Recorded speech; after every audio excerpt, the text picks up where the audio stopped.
Ladies and gentlemen, Diamond Podcasting Productions presents The Shoot, a pro wrestling podcast, with your hosts, Dan Burke and Drew McKenzie.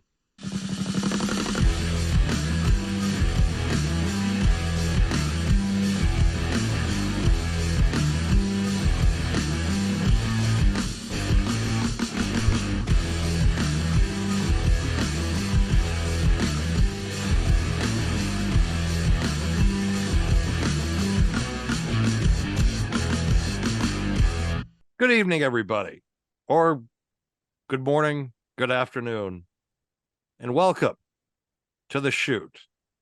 I am your host, Daniel Burke. The very first episode we are doing this as part as Diamond Podcast Productions, a brand new entity that is going to take over the social media landscape. To the extent as far as pro wrestling is concerned, sports is concerned, live streaming is concerned, we are going to try to bring you the best content possible and the best way we possibly can. And I am joined tonight for our very debut episode, my co-host, the man who has made all the graphics, the great intro work that he has done as well, a lot of the behind the scenes work, Andrew McKenzie, my dear, close, personal, longtime friend. Of course, if I was Mean Gene Oakland, I'd be throwing that out there. Let's not go there. Let's not go there. Mean Gene's been dead for 5 years, so it's like, but my dear, close, personal, longtime friend, Andrew McKenzie, on tonight.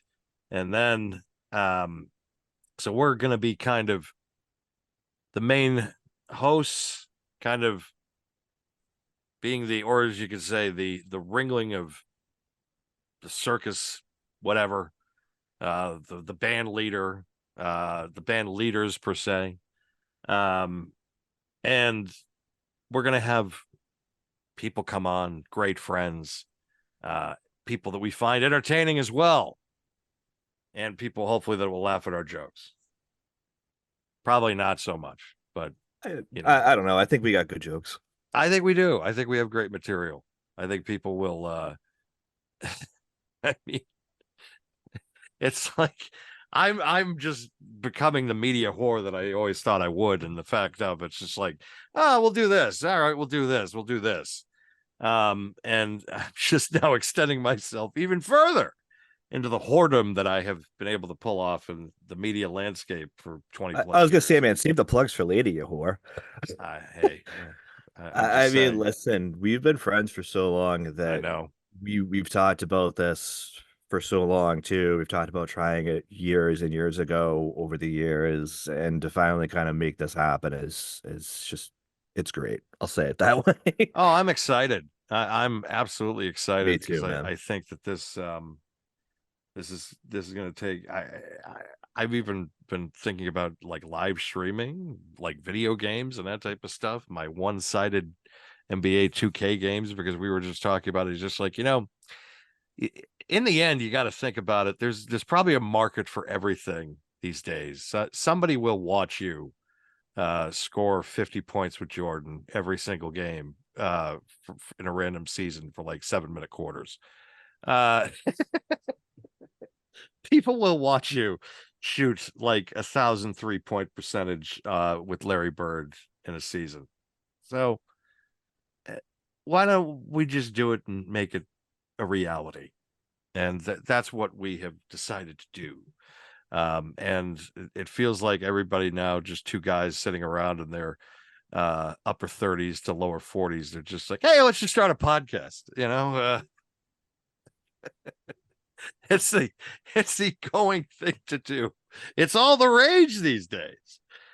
I mean, people are actually going to watch you on YouTube talk. Oh my God. Oh my God. Yeah. Cause being in the radio business for so long, not for so long, but being when we were in college, that we thought was like, this is the only meme we'll be able to do this. Nothing else is coming around the corner. And then like our future selves are just looking at the fourth wall because it's like, because who would have guessed it? I mean, podcasting pretty much was in its infancy a decade ago. Even 15 years ago, I heard about the inception of podcasting. I'm just like, there's no possible way that people are going to start doing live shows daily or monthly or weekly, whatever time permits, from their bedroom or like little home office den / toy room. Some, and yes, some people have toy rooms or basements, whatever, wherever may. So so now it's become a reality that everybody has been able to kind of catch up, get a microphone, get a camera, get good equipment, and be able to present for an audience. And going to school for that, between the both of us, we have this drive and determination of just like, hey, why don't we just make it a reality? We always talked about it. We always thought about it. I always thought that I would be working at like EEI or the Sports Hub, or we go back even further, being New Englanders, we're maybe BCN or AAF. Yeah. I Um, think we both thought of that at some points. there was no other radio entity that I wanted to go work for more than WBCN. That'll be the first one to admit it. Just because the fact that was where the rock revolution started. One of the first major FM stations to play a lot of bands that were completely just unbelievable, like the Who, the later stuff from the Beatles, the Rolling Stones. They were first ones to do it on FM, where AM at that point was still playing, your typical doo-wop stuff from that era, and FM modulation, which is the superior of the FM AM dial.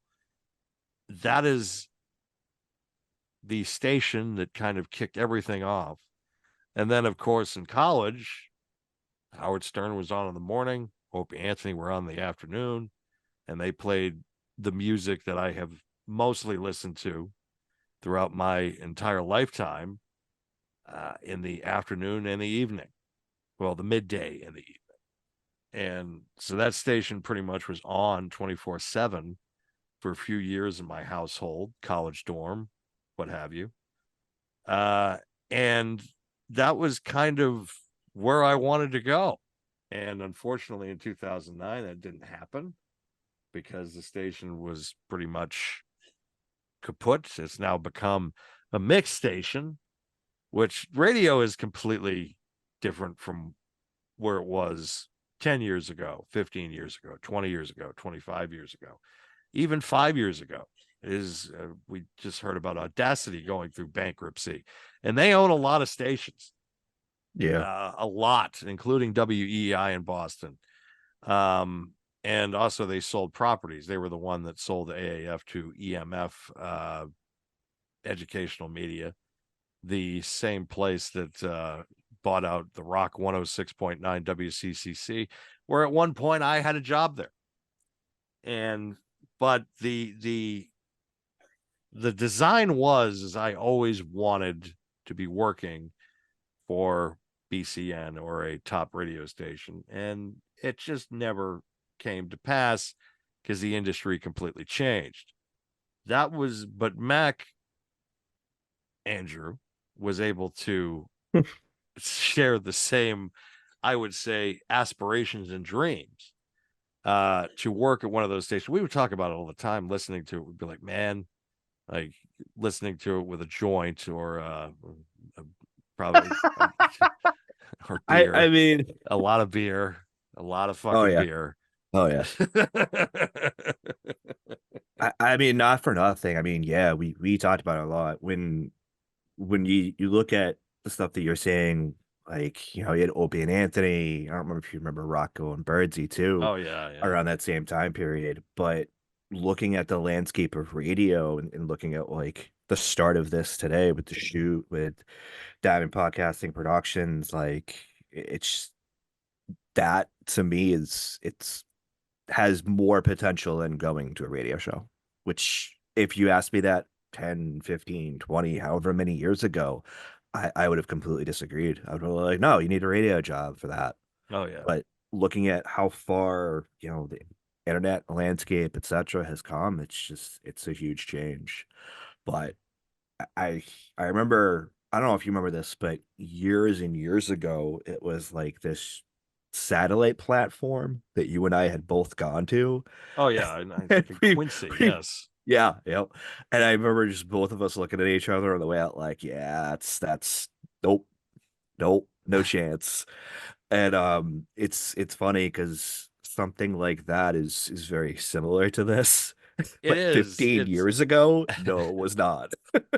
I thought I was at a multi-level marketing meeting. I was It waiting did feel for, like yeah. MLM, I, 100%. Yeah. I was waiting for them to just come out and just be like, so you pay us, and then you get recruit people, and then they start paying you, and you're just sitting like, because I think I was I did a couple other of those when I got my BA.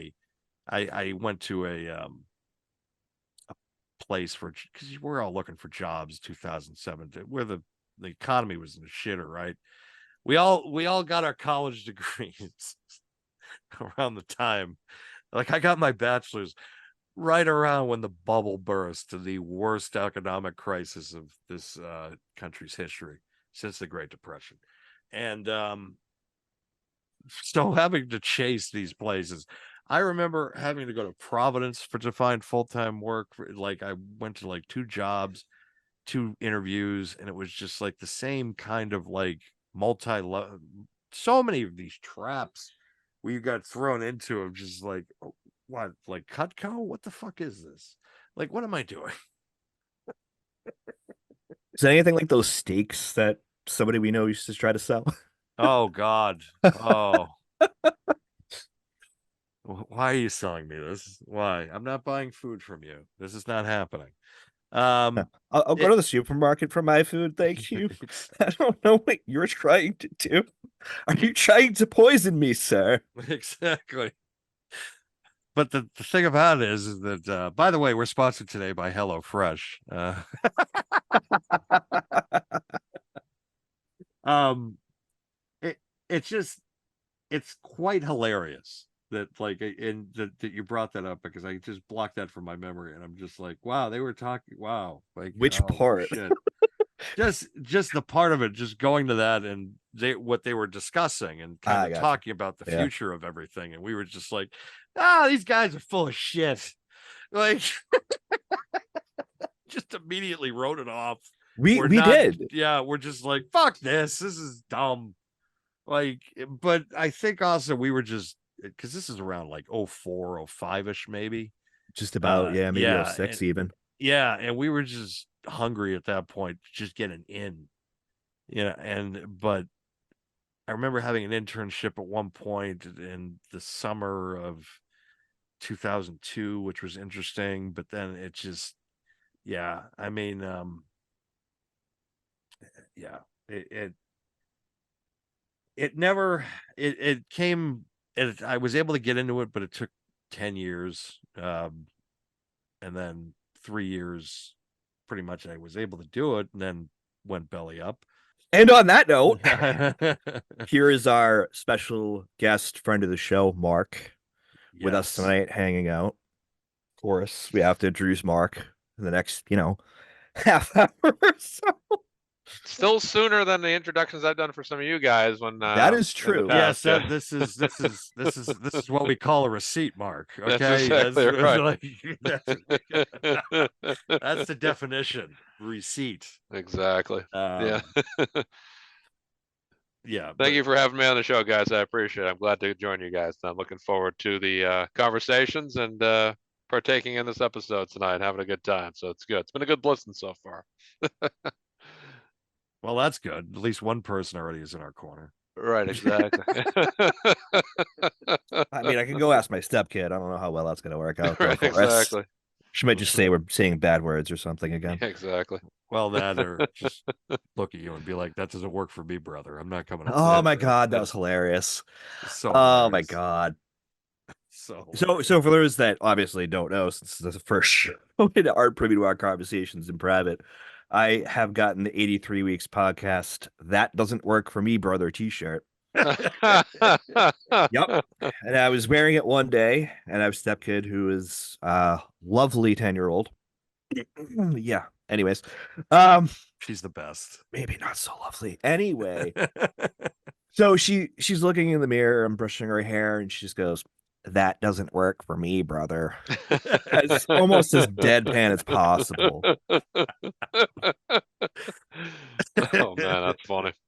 God, it was great. Yeah, I'm really excited. I'm excited to do this with you, Dan. Mark, I'm excited to have you with us tonight Thank you. as we recap a couple things. I figured we start with the 40th anniversary of Hulkamania, Oh which yes. was about 7 or 8 days ago now, as I switch the slides here. So in the bottom left, I've already shown Dan this slide, and I'm surprised he wasn't complaining about it. Dan, you actually met Hulk a few days ago. I did, yes. How was that? Well, I'll it was almost surreal. And some people might sit here and be like, well, what do you mean by surreal? When you kind of put your entire hobbiness and fandom all into one basket, and maybe 5% of other ones, maybe tops 10, but 90% of my fandom financial burden is into professional wrestling. And the main reason for that, the guy who cast the rod with the hook and was able to reel me in, was Hulk Hogan at the age of 7 years old. You didn't know any better, by the way. I didn't know anything.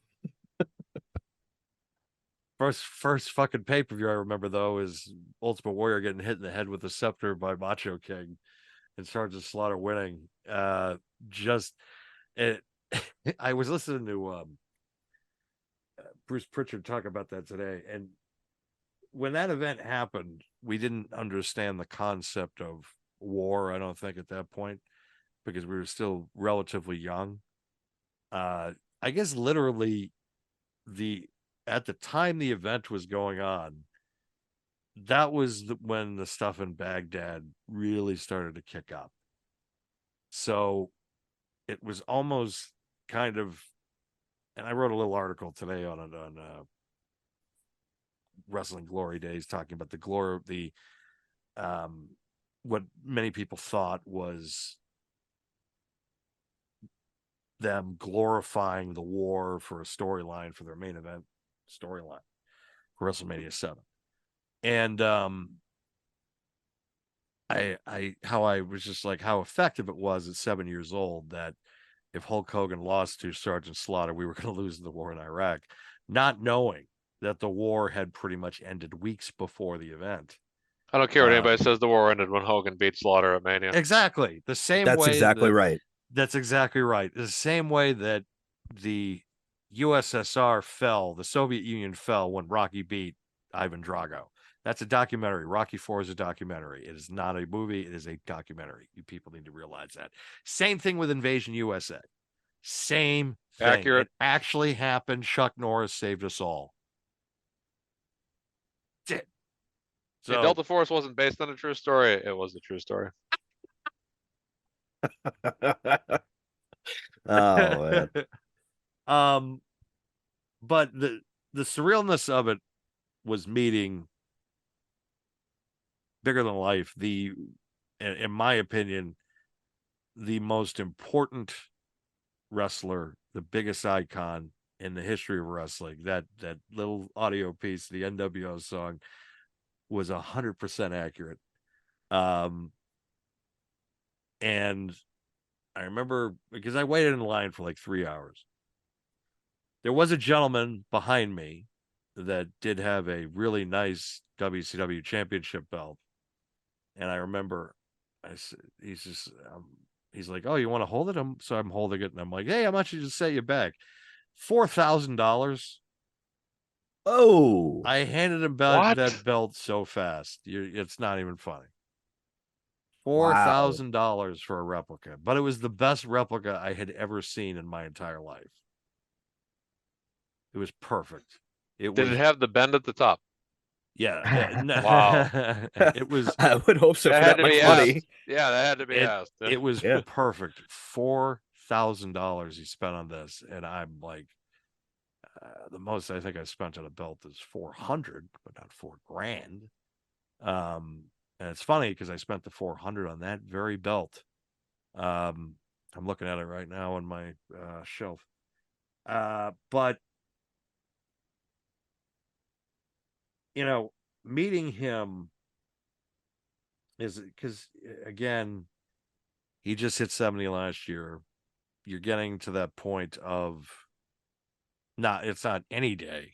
Yeah, I'm not going to say it's tomorrow or anything, but some of these guys that we looked up to are not getting any younger. I look at De Niro and Pacino, and both guys are in their 80s, right? And like Clint Eastwood's pushing 100. If not, he's already crossed that barrier. And, we had it with Sean Connery a couple of years ago. You look at these guys and you see the age and the wear, and also the fragility of life, because they're at the back end twilight. And it was an opportunity that Steph told me when she got me, and she's Steph, my fiance, which she got me when I got the ticket to the Rumble, she was just like, well, this is fate. You need to go do this. You need to go meet your hero. That's why she's the one. And it was surreal. Like I'm mad at myself that I couldn't muster a smile because I wanted to be that 8-year-old, 7 or 8-year-old. But then at the same time, in the back of my mind, I am marking the fuck out because you're realizing you are meeting the guy that slammed Andre the Giant in front of 93,000, the guy that led 2 revolutions in professional wrestling with Hulkamania and the NWO, the guy that built WrestleMania. If it wasn't for him, WrestleMania wouldn't be what it is today, and it wouldn't be doing 2 nights at Philly this year. And he has the greatest world title reign in the history of that company. And all of this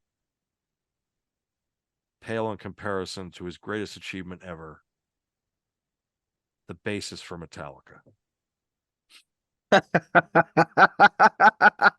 Jeez. But no, it was I wish I could muster a smile. It was just one of those days of it was one of those moments of like, I can't fucking believe this is happening. I can't fucking believe this is happening right now. I think it was more like finally relief. Yeah, that too. You know? But it's still like that shock of like, because Yeah. Mark met him. I met him 10 years ago. Yeah. You met him 10 years ago, which funny. He asked me when I went up, he's just like, love the shirt, brother. That's how it started. And I was wearing the NWO one. And I felt like I was the only one wearing that shirt because there's so many fucking people with the red and yellow on. And it's just, that was the hardest part, was trying to figure out what shirt I was going to wear. I had 2 down. I had the NWO one, and then I had the WrestleMania 3 kind of. It was like the face-off one where it's Hogan and Andre both looking at each other. It was the poster type deal. And I decided to go with the NWO one because the figure that I was getting signed was him from WrestleMania 3. And I just didn't want to have a WrestleMania 3 figure with a WrestleMania 3 t-shirt. For some dumb reason, I had to overthink it and was just like, I'm going to wear this. But he asked me, he's like, where are you from? I'm like, I'm from Massachusetts. And he mentioned Tewksbury, which was where one of the signings was. That's the one. And, Yeah, probably the one I went to. Yeah. yeah. And then I think I forget what other town, but Tewksbury I remember. And I was just like, oh, I think that's where Mark went to his. That's it. Yeah. I forget the town for like when I was Yeah. talking to you the other day. I forgot. Then suddenly it hit me. Tewksbury. Yeah. So so immediately, and then he's just like, what part of Massachusetts? I said, Worcester. I said, my first show, I saw you face Taker at the Centrum. He just giggled. He just kind of like laughed. And I was waiting for the whole spiel of, oh, he broke my neck at Survivor Series 91. And I'm just like, it would have been, I would have had to, at that point, use the line from Maverick when he's talking to Iceman, let's not ruin this. Did he So break his true. neck when the tombstone took place on the chair? Yes. Okay, that was his. He apparently had said that, and it was an old school tactic. Apparently, Taker had said that he watched the tape back and he was just like, I had him tight. It was in 2 inches from him, like it didn't even touch. And apparently Hogan went to him and says, yeah, that's because you held on to me so tight it like jerked me around. And Taker was just like, he caught on to what he was doing, which was kind of just a little bit of a burial, because Taker at that point was 20. He was in his 20s, and Hogan's still here, and they're trying to raise Taker up, and that could have done some real damage if it was taken seriously, as far as what they could have done with him in the future. But let's not, I don't want to dwell on the negative, but the amount of times that I had thanked him, I don't think I lost count, because it's just, what else are you going to do? Like, what fuck else am I going to say? Am I going to sit there and just be like, hey, like, how's Brutus doing? I don't want to fucking know that. I Oh don't man. give a shit about Brutus. Like, I want to fucking, I'm going to talk to him and like tell him how I feel. I almost wrote him a thank you note. An old school thing that my mother does. Like every time she gets a gift or something like that, I almost did that. I almost went that route. And then I was just like, I don't want to be that guy. Like, because you feel like, because not that I am Mark David Chapman or whatever, try to assassinate John Lennon, but I don't want people thinking that I am Mark David Chapman and I would assassinate John Lennon. That's the way that my mind works. Like, I overthink. I've been on that street, by the way, too.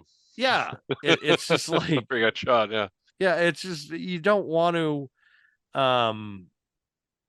yeah, I kept the note. Yeah. I wrote him a thank you note and I kept it in a fucking book of Catcher in the Rye, that I didn't want to have ruin it. I didn't want to blow it. And just, then I had the replay of Ed from the Bret Hart signing. We love you, Bret. That fucking story. I didn't want to be that guy.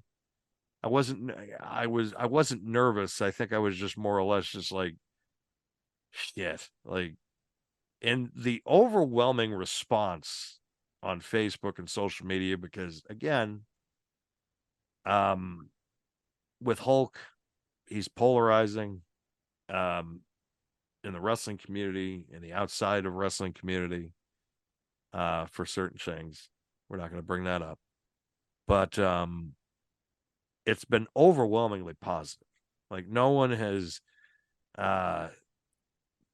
rained on that parade. No one has like made, well, you know, blah, blah, blah.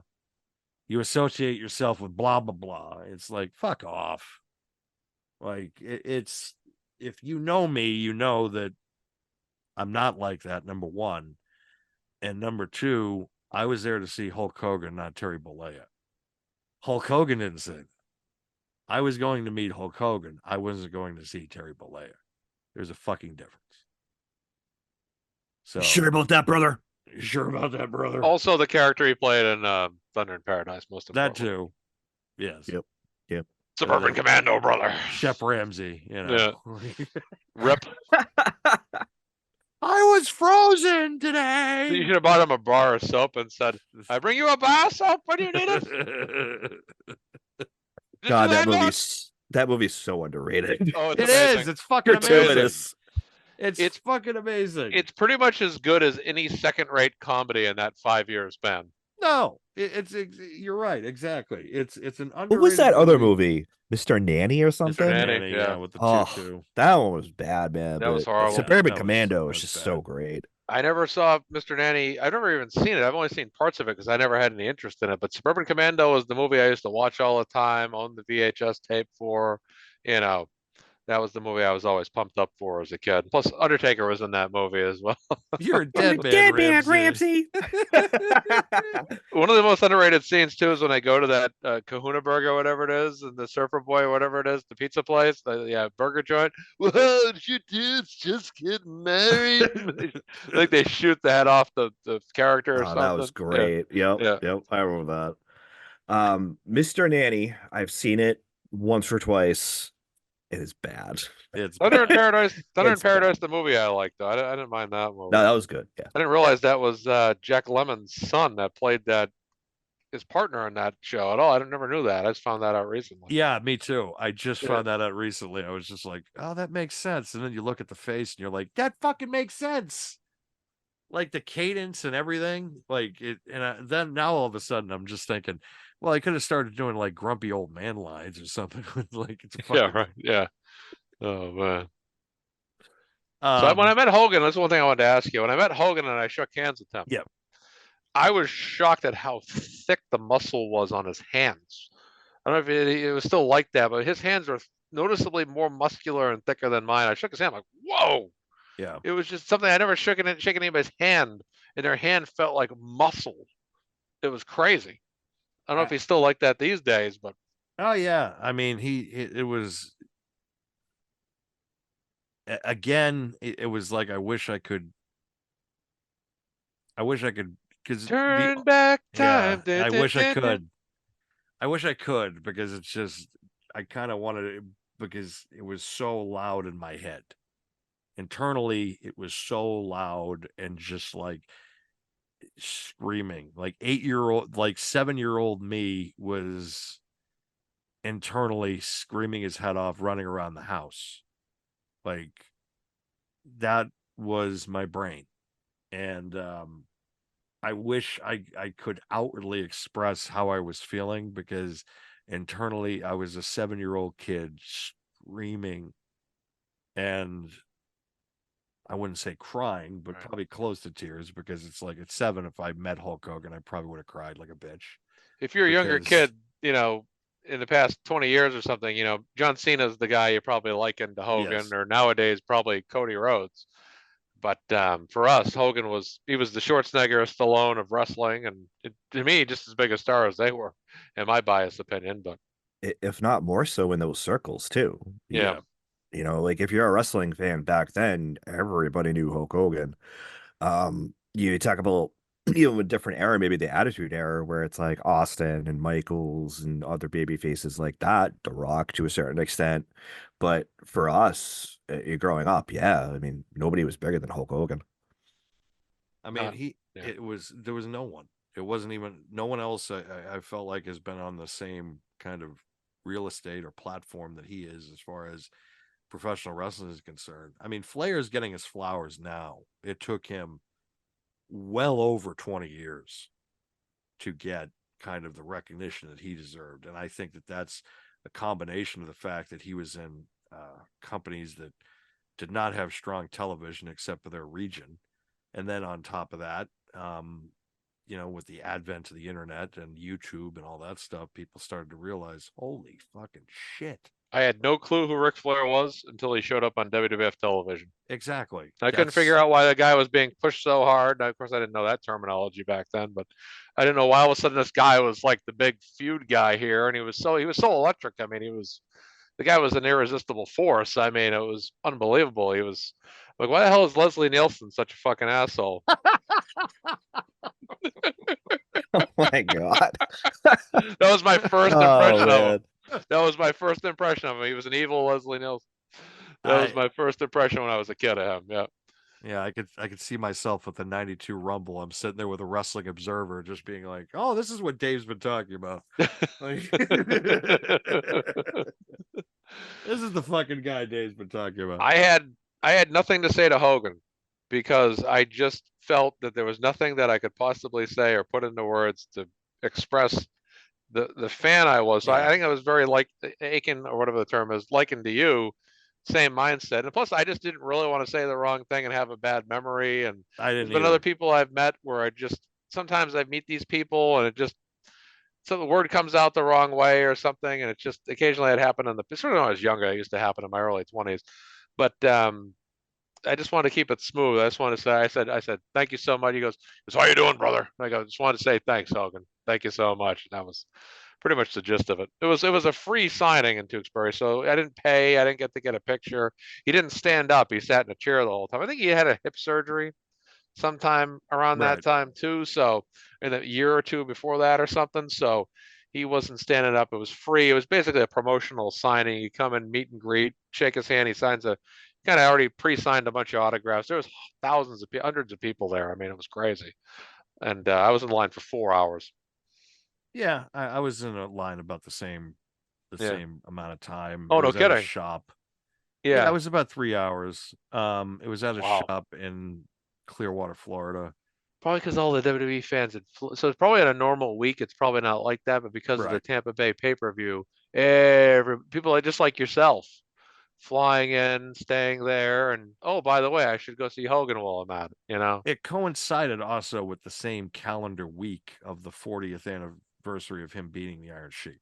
Oh, got it. So Yeah. there was a lot of tie-in with that. Plus, they got to work it in, and this is, I think, easy money if you want to, where Cody has a conversation with Hulk on TV or online and just says, I'm going to preserve it for you. That would be cool if he said, I'm going to preserve it. And what that means is that I'm going to stop the Reigns' reign. So that way he doesn't come close to you. Yeah.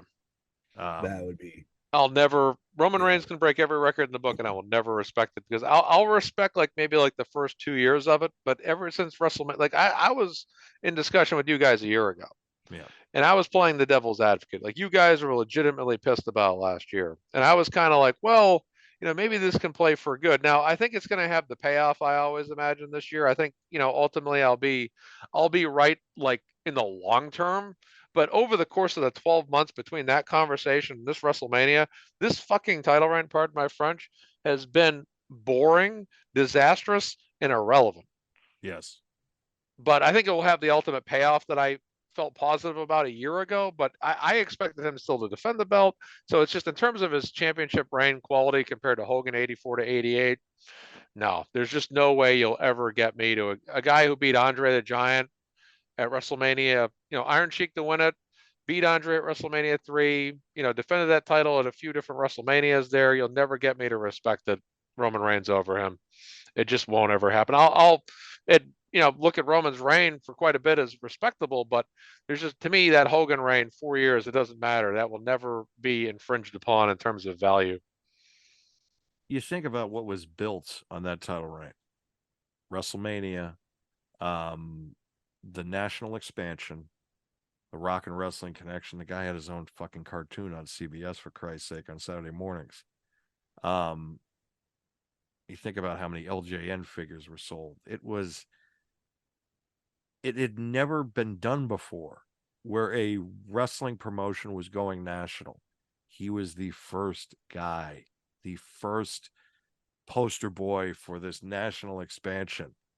And it paid off in dividends because literally it's Bruno was great. Bruno was fantastic. I talked to somebody recently who is a wrestling historian, Sheldon Goldberg. And we talk privately. We're becoming pretty good friends. And I remember the conversation that we had. And I said, I almost feel embarrassed sometimes because I put Hogan on my Rushmore. And I'm talking to a wrestling historian he's talking about Lou Thez, he's talking about Bruno, he's talking about like Buddy Rogers. The list goes on. And I'm just like, talking to someone of your ilk, I must feel embarrassed putting Hulk Hogan on my Mount Rushmore. He's just like, I wouldn't be embarrassed. Like, he is one of the most important figureheads in this industry. And yeah, he might not have the smarts like back pocket, but at the same time, as far as the industry is concerned, you cannot discredit anything he's done. Not a thing. And the fact is that he has an argument to be the greatest babyface of all time and the greatest heel of all time. And that is, I think, gives him the edge as far as the greatest overall, because nobody else can sit there and say they were the number one box office attraction as a babyface and the number one box office attraction as a heel. It's never been done except Hogan. Austin can't say that. Yes, his title, yes, him as a babyface, unbelievable. But the heel run, we tend to don't want to talk about it. It's a sore subject to all of us. We're just like, no, why? Why is he now the lead of the alliance? The same fucking company that fired him? Oh my God, he's leading them? What the fuck are they doing? Like, the fever dream that was the alliance storyline, that staples it for me of where Austin, yes, tremendous babyface, but as a heel, because it didn't feel right. I mean, part of the thing with Austin was he just was able to connect his character to everybody. It was that, blue collar kind of worker who hates their boss and is able to actually do something about it. Yeah. It's just everybody was going to connect to that. And then all of a sudden he turns heel and it's just like, why? Why? I don't know how else to say it. Like, that's what it was. It was why.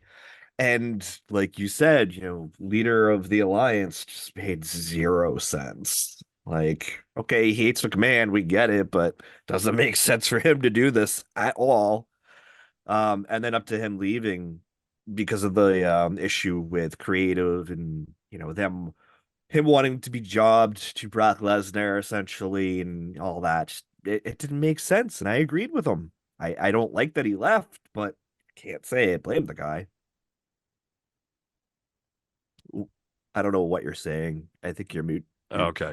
Go. One of the only walkouts that I've ever really agreed with. Yeah. 100%. I've never agreed. I didn't agree with Sasha Naomi. I didn't agree with CM Punk's. Nope. Because all those could have been taken care of in like a 90-day stretch. Like, if they just waited 3 months, everything would have fallen in their favor. And but they never went back and were like, oh yeah, I'll give you another chance. No, they pushed around, they got pissed off, and they walked out for no reason. Really. Do they have gripes? Yeah, but I don't think to the extent of a walking out. Austin, yeah, fuck it. Austin had a valid point. Yeah, he had a valid point against, and honestly, a lot of us felt that WWE was going in the wrong direction in certain areas at that time. With Punk and Sasha, and I'll leave Naomi alone, but with Punk and Sasha, I think Sasha kind of egged on Naomi to go with her, honestly. Agreed. I think they kind of really just did it out of ego and, I'm not getting what I want, blah, blah, blah, overvaluing themselves slightly, but not also expecting that, the buck does get passed around a lot. But with Austin, it was not only a protest of how he was being booked, it was a protest of what direction the company was going in ultimately as well. I think that plus the fact that if we when this happened, he was like what, a few months off of a Rumble win too, if you think about it. At least within a year, I want to say. There was no sense to that. Mm-hmm. With who was off Austin, you saying? Yeah, the Oh yeah. previous year he won the Rumble. Yeah, he did. Yeah. Yes, he So that did. was what, June he walked out, so that was about Year and a half later. 17 months Yeah. later. Yeah. Yeah. Yep. I just Um, can't blame him. well, I mean, he did. You wonder if they did Hogan and Austin at WrestleMania X8, if it still would have happened. But apparently he had turned that down anyways, or Hogan had turned that down, or both. I'd probably go with both because neither of them were like, Yeah. I'm not losing to you. I'd imagine That's what it Vince was. probably had separate conversations, and both of them were like, we're not putting the other over, and neither wavered. Probably just like we think it is. Well, Now, and then they tried it with Shawn Michaels, and we all saw how that turned out. He never gave that guy his win back either, like he Oh man, promised. I know. oh, he fucked him so hard. I think Michaels knew going into it, he ain't ever gonna give me my rematch anyways. So Well, they forget it. talked about it before. I think that night or a few nights ago, whatever it would have been in relation to that WrestleMania, and they were supposed to go 3, Yeah. and Hogan's like, "Yeah, I'm not doing that, brother. Creative control, brother."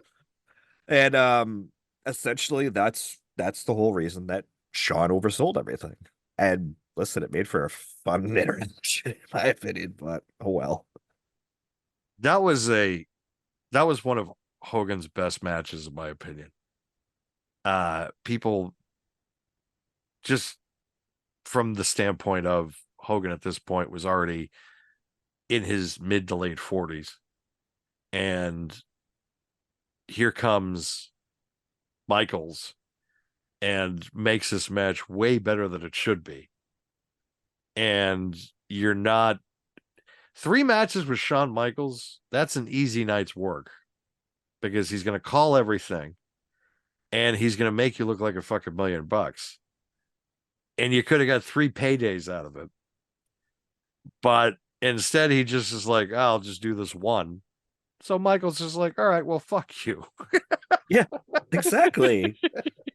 And it's funny you say that because you're right. Yeah. Michaels would have done everything. He would have done everything. It's an easy night's work. And he's just like, you know what? I just want this one shot. It's like, well, who gives a shit? Yeah, but it's funny because he never gave Brett that 101 match. It's Michaels funny. Michaels didn't even need to win, because when he super No. kicked Hogan on the 4th of July, that was all it really, he had already won the feud when he did that. As far as he got the magazine cover out of that too, on Raw magazine, I think. Then the Montreal fucking promo that really did him in too, where he goes back to Montreal for the first time since the screw job, and he's just like, if Bret Hart came out right now, there's nothing. They play Bret Hart's music, and he's just scared to death. For 90 seconds, you're watching this. You're just like, he's gonna fucking come out and kill him. Like, you're going to watch a fucking murder right now. That's all you wanted. For 90 seconds, you're just sitting there. You're like, oh my God. And then all of a sudden, he's doing the Bret Hart pose, and you're just like, this fucking guy got me. Oh This man, fucking asshole got me. even when you watch the replays of that clip to this day, you still kind of have a part of your mind that still is convinced, no matter how many times you watch it, that Bret Hart's actually potentially going to show up. Can you imagine though if they play the music and they just, but it didn't, like, it was planned like, oh, he's not going to come out. All of a sudden, he jumps the fucking guardrail and just starts wailing the shit out of fucking Shawn Michaels on live TV. It's not like you can fucking turn away from it. Yeah. Nobody in Canada is going to arrest his ass either. They're just going to be sitting there like, fuck it, let him go.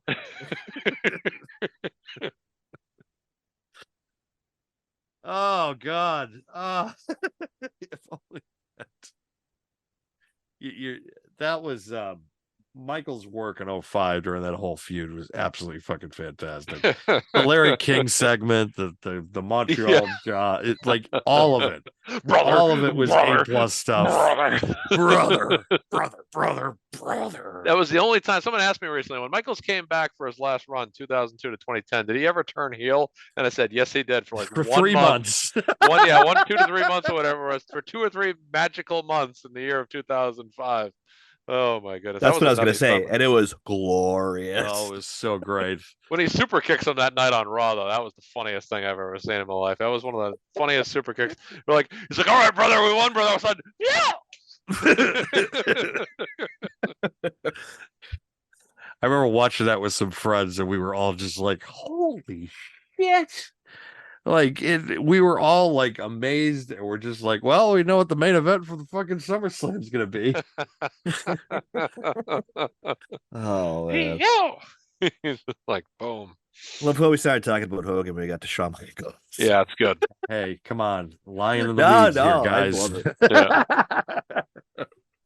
But well, I guess for the trifecta, Mac, you got to be the one now that has to you got to meet Hogan next. Yeah, I'll have to. I'll definitely have to see when he's going to be around, if he's going to want on tour or anything like that.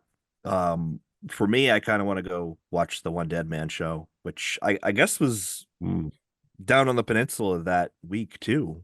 It was actually it was the same night as the Hogan signing. The guy behind me who had the $4,000 belt was going to the show. I guess it was closer to, because Clearwater is about 40 minutes or so from St. Petersburg, where Tropicana Field is. Okay. So I think it was in St. Pete. So I think he was cutting it close, because by the time we got in there, I think it was already past 5 o'clock. Yeah, so I think he was trying to, he was concerned that the timing was starting to get pressure for him. But he told me what the price was for the One Dead Man show, and to meet Taker is $5. Ooh. Yeah. Ooh. Yeah, that's crazy. I was going to ask you if you were going to go, but no, you didn't bring it up, so I didn't bother. I figured you would have said it if you were going. The whole better get to at least meet Michelle McCool for that price. My goodness. No shit. The thing with the Taker thing is that I already have 2 signed WrestleMania plaques, so it's not for the autograph. I already have that. I don't need that. To meet him, yeah, that'd be great. But at the same time, I'm like, $5 is just, yeah, five bills crosses is a lot, man. That crosses a level of the only reason I met Hogan really was because Steph just pretty much forced it. You're going to meet him, and it was less by considerably, if you think about it. Anything over 25% over what, if you say anything above 25% of what I paid to meet, or what Steph paid to meet Hogan, I think is just ridiculous. And I think Taker was at 40%. And I was just like, I can't. No, I can't do that. I can't. Max, I'm over here trying to do the math right now. $500. I know. Oh, there was a question I wanted to ask you there, Dan. When you met Hogan recently, when was the last time you saw Hogan in person that you can recall? 2002. Okay. It was at the Centrum. He was champion. It was actually the last. Yes, it was the last WWF show. Oh, that's right. Ever. Yep. It was the last one under the WWF umbrella. They dropped the F the next day. And it was Hogan as undisputed champion against Chris Jericho. And I was at the Centrum, and I was 5th row. And that was the last time that I was in the vicinity. Yeah. It was the first show that I had ever gone to, he was there against the Undertaker. And then I saw him. I think he did a run in Slamboree '98 Wow. for WCW, which I was at because I was at the Central. Yep. So Nice. never met him in TNA. I almost met him when he was in TNA because it was Slammiversary, I think, was in Boston in Yeah, Slammiversary 2013. was in Boston. I think that's right. 2013 Yeah. sounds about right to me. Yeah. And that was when I was turning 30. Mhm. And I kind of was like, I want to go to, I didn't want to go to the Slammiversary show because I didn't want to be at a TNA show, let's face it. Mhm. But at least back then, now I'd go. Mhm. But I wanted to go meet him because I think it was like $150, and there were other people there too, like staying in others. So I was like really considering going. But it just wasn't in the cards. So this was the moment, I guess I had to at least seize that, because it's like it probably never would have come again, like the chance to be able to meet him. Those chances now are going to be few and far between. Yeah, that's what I felt 10 years ago. Actually, it was like I found it was being average. Actually, I found it on like Facebook advertising when it used to be on like the right side of the screen, Right. and I just happened to pop up, and I decided to, like, I might as well. I don't usually go to signings. I really hate to do it. I'm like, you know what? This is like, because you never know, like, especially at that point, that was the summer of 2014. So that's right. So Ultimate Warrior died months before, Right. right after WrestleMania. And that was very, very fresh in my head. And then Macho Man's death was just 3 years earlier. And they were probably my three favorite wrestlers, other than, Brett and Michaels and a few other guys in that time frame. And Piper and Jake the Snake. And I said, this guy could die at any point too. And I better get my, what out there to meet him, because this might be I'll tell you right now, other than maybe Stone Cold Steve Austin, I don't think that there's any wrestler, no matter how much of a fan I am, that I would have waited 4 hours in line for. Because Hogan was, even if they're Brett, Michaels, even the guys I'm huge fans of, like I just the way I am, to wait in line for 4 hours is not something I do. It's the only one time I've ever done it. But that was because it was Hogan, because this guy was my favorite wrestler of my childhood, my all-time favorite wrestler other than Stone Cold, really. And, I had to meet him, you know, and I was happy you did it too. And I kind of had thoughts of myself. I'm like, you have to take that opportunity when you get a chance to meet him. The only thing stopping is a little bit of money, not really a little bit of money, but a decent amount of money. And you just you're down there, you have a chance, just take it, because if the guy passes away 6 months from now or 2 years from now, you're going to say, it's a damn good thing I went down there and met him when I had the chance. It's funny because I hate to name drop. I hate to name drop guys, because I've met Steve. I met Stone Cold. I've met Ric Flair. I've met Bret Hart. I've met. It's like I'm running out of guys that I've met that I've like to meet. I guess Rob Van Dam's going to be coming to town in March, so I'm really interested in going to that. Bischoff's going to be at the same signing. Well, actually, I met Bischoff and Pritchard. That was 5 years ago now. God damn it! Oh my God, I can't believe that. I can't believe that was 5 years ago now. Holy shit! Jesus, time flies. Yeah, I couldn't even believe it was 10 years ago when I met Hogan, because it seems like yesterday. I remember getting up that day and getting ready, and I took my time to go there. I'm like, I'm gonna have a nice meal. So I made a nice meal for myself before I left. And then I got there and it was a massive line. I'm like, oh, you gotta be kidding me. Oh, it's like, you fucking people, like Jack Nicholson and A Few Good Men. I was like, oh, jeez. You're just sitting there, you're like, fuck. I was thinking I would be like maybe like 100th in line or something, because I went like 2 or 3 hours early. I'm like, well, I should be here in plenty of time. There were people there that were there all day. I'm like, oh, jeez.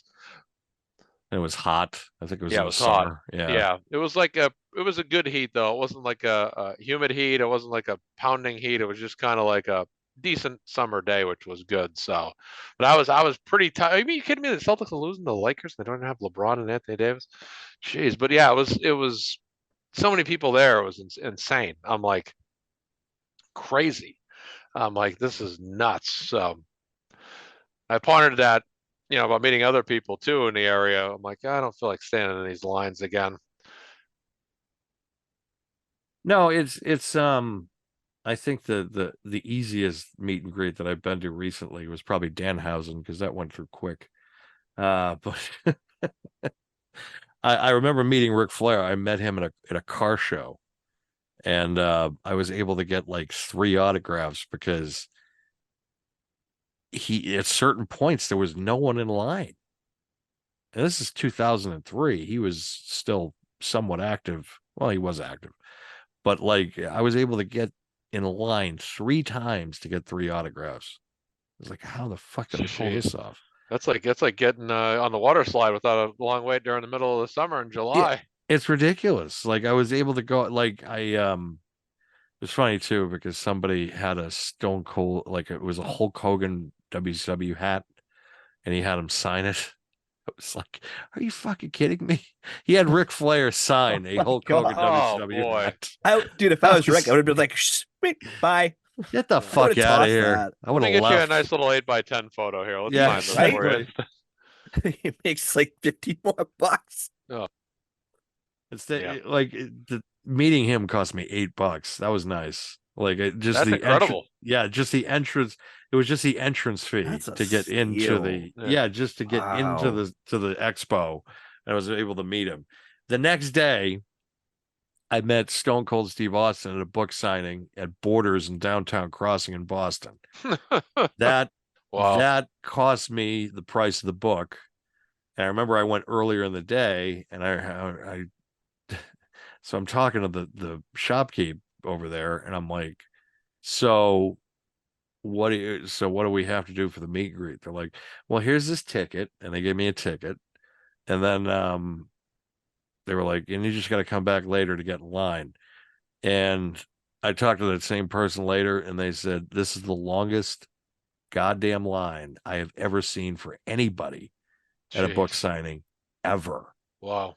And because it was a multi-level building, at least store anyways. And I think we started on the second floor, and then we had to take the escalator down to get to the first floor because there was so many damn people. And he said only a couple words to me. He was just like, hey, hey. And I was just like, hey, what's happening? Like, thanks. And thanks for yeah, coming. exactly. Yeah, well, yeah. The fucking, and then the guy who took the picture fucked it up. So I don't have a picture of me boy. meeting Austin. Yeah. I did get one of me and Flair though, but the Austin one still fucking bothers me. It's like, you asshole, you had one fucking job and you fucked it up. Literally. Yeah. But of course, that was Oh. in the days of disposable cameras. Like Yeah, it wasn't like yeah. now Oh, where it's man. like you have a phone, pretty much that's your camera. Point and click, yeah. Yeah, where now it's like you had to do the wind up thing and hope for the best. And that, again, I got the Flair one, that was big, but the fucking Austin one too, it's like, son of a bitch. Like, how do you fuck that up? Yep. And then I went to an Aussie book signing like in 2010 at Barnes and Noble in Boston, got my book signed, everything. I had a digital camera this time, and they fucked it up. Oh, Oh my God. Yeah. you probably just take one picture too. They don't take like 2 or 3 to give you a better chance. No, they Yeah. took one picture, and it was just like, are you fucking serious? Jeez. But that's why I'm glad now that they're more giving as far as pictures are concerned. Like the Brett one, multiple pictures. The Danhausen one, multiple pictures. The Hogan signing, multiple pictures. It makes it a lot easier. And two, with the video, with photo editing and that stuff, put a filter or 2 on there. It looks good. Like it, That's and awesome. throw it on Facebook. It's there forever. So That's awesome. Yeah, I took a picture of Hogan because you couldn't take a picture with Hogan, so I snapped the photo of him. So Right. it looks like some photo, and you could have just grabbed off the internet and said, "Oh yeah, I met him." It's got no like credibility to it. But I got the 8x10 signed autograph free, which I got right in my cabinet over here, which is cool. So it's in a very hard-covered folder, and it's very secure. It's actually placed with all my basketball trophies. That's how sacred the that's how placement is. sacred it is. Yeah, it's right there with all my martial arts belts. It's like right in that area, like tucked in there. It's like my security section of valuables. So all my sports trophies are boxed up. I haven't seen them in years. It's my fourth Hogan autograph now, and the fun I took it down with me in my carry-on luggage, and I took it back on my carry-on luggage. I did not put it in my check bag. And my mother was laughing hysterically. She's just I don't like, blame you. you put it in your carry-on? I'm like, I don't, you Yeah. don't understand. No, You seriously. don't understand. Like, I mean, clearly, yeah. Yeah, that's a good Like, call. and Yeah. I bought a Defender for it, so it was protected. Like, it came back in perfect shape. I also found a Kurt Angle figure down there too, so that was also in my carry-on. Angle is doing autographs nearby soon. I think him and Riddle at Big Time Wrestling, Webster, yeah. and Trish Stratus, Rodman, and a Ray few Bork. others. They're going down to Warwick or something Yeah. like that soon. Yeah, Trish wants big money. I looked at the tickets for that, and I said, you know what? I'm not heading down for that. No The thanks. Wrestling Classic 4, which is being presented by Zombie Hideout, is going to be held in March in Springfield. The Zombie Hideout is a collectible shop, comics, toys. They're based out of Springfield. Great store. I've been there multiple times. I went there for the Danhausen signing. And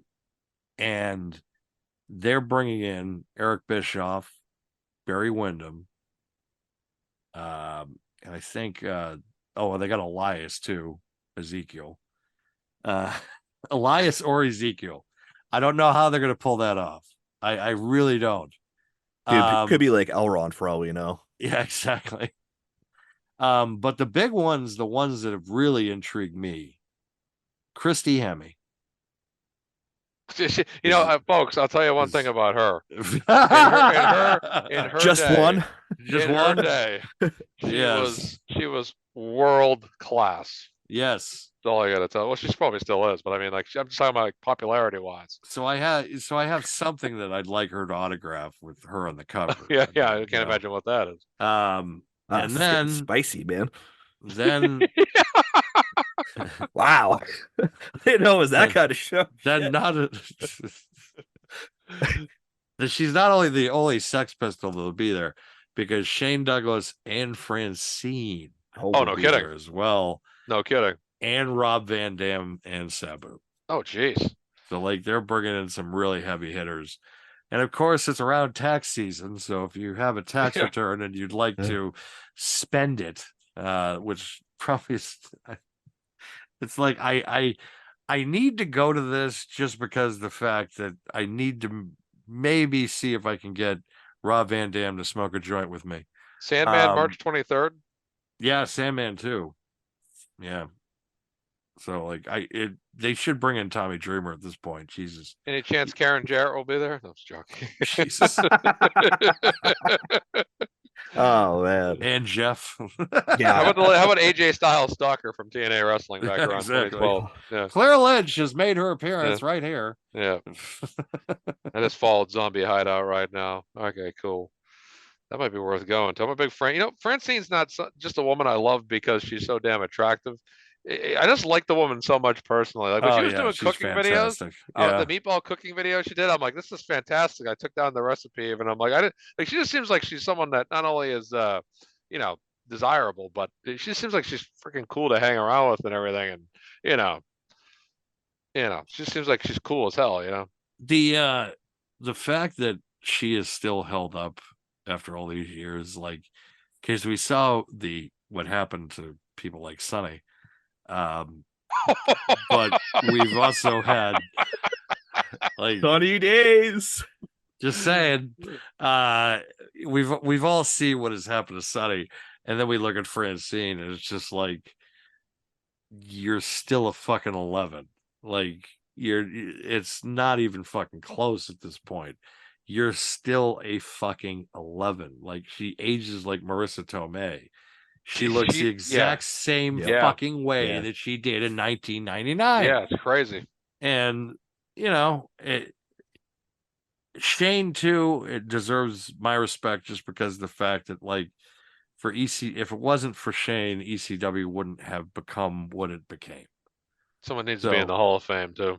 Oh, WWE without Hall of question. Fame, The yeah. fact that it's in Philly 100%. this year, it's just Yeah. like fucking Vince is no longer there. Who gives a shit? Everybody, if CM Punk can make men fence with WWE, Shane Douglas can be put in the fucking Hall of Fame as far as I'm concerned. There's no excuse. That should happen this year. They're in Philly. All these ECW guys should be getting their fucking flowers. Yep. You need to put Heyman in there too. You should too, Yep. because it is the most influential promotion in the history of professional wrestling. That's not WWE or WCW. Okay. And I'm sure the AEW fans are going to be like, but Tony can't sit down and shut the fuck up. All right. It's ECW without question. It should. All those guys should be getting their flowers this year. That it should be Philly pretty much. They should just have the Hall of Fame ceremony at the 2300. Like, just do it. We have a word breaking news here that Brock Lesnar's Supercard has been pulled from the Supercard game, and fans are asking if he'll be pulled from 2K24 next. Oh boy. Yep. Safe bet. Every fucking time, like it's just like, oh, it's gonna be a perfect fucking 2K game. 2 months later, fuck. Yeah, that's what happened with Hogan in 2K18. Yes. I had just about every character I wanted in that game, and I didn't need like a Hulk and a Hollywood Hogan, and it would have been perfect. And it was like, oh, that was the closest I ever got to getting every WWF, every Monday Night War star I wanted in a single game, right down to Psycho Sid, for goodness sakes. And then we finally got Angle, and then all of a sudden it just went.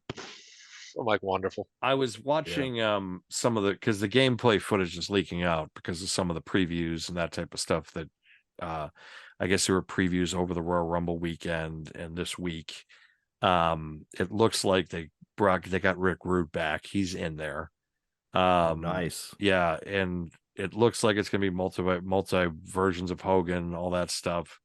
It really looks like that they are just building on last year's engine, which was so well received, and just kind of adding to it. I've heard ambulance matches now, casket matches. I actually saw a quick video of the ambulance match. I think it was it looks cool. Rhea Ripley with Shayna Baszler. I think it was Baszler, excuse me. And it did look pretty cool. That's awesome. And it's tandem buttons to kind of get out too, to make sure like you don't get locked in if you're Shayna at that point. It looked pretty effing cool. I haven't played 2K23. What is the obviously I still play 2018. One of like 5 people that still plays that game. Right, I still play Madden 17. It's fine. Thank you, Dan. Appreciate it. Do they still have like the button selection submission system? Now it's what do you mean? Like remember you like tap like circle a couple times, X a couple times? Yeah, they're it's kind of like that now, but now you can they have tuning now, like they do with 2K, where you can make the flags for the submission as fast as you want, slow as you want, how big it is, so that way you never lose a match because you can set it up where the pinning system's a lot easier too, because you can it's so funny because there's sometimes I'll set it up where it's like I'll take 19 finishers in a row and still be able to kick out at one. Oh man! Like, so you can customize these settings through everything. That's awesome. Yes.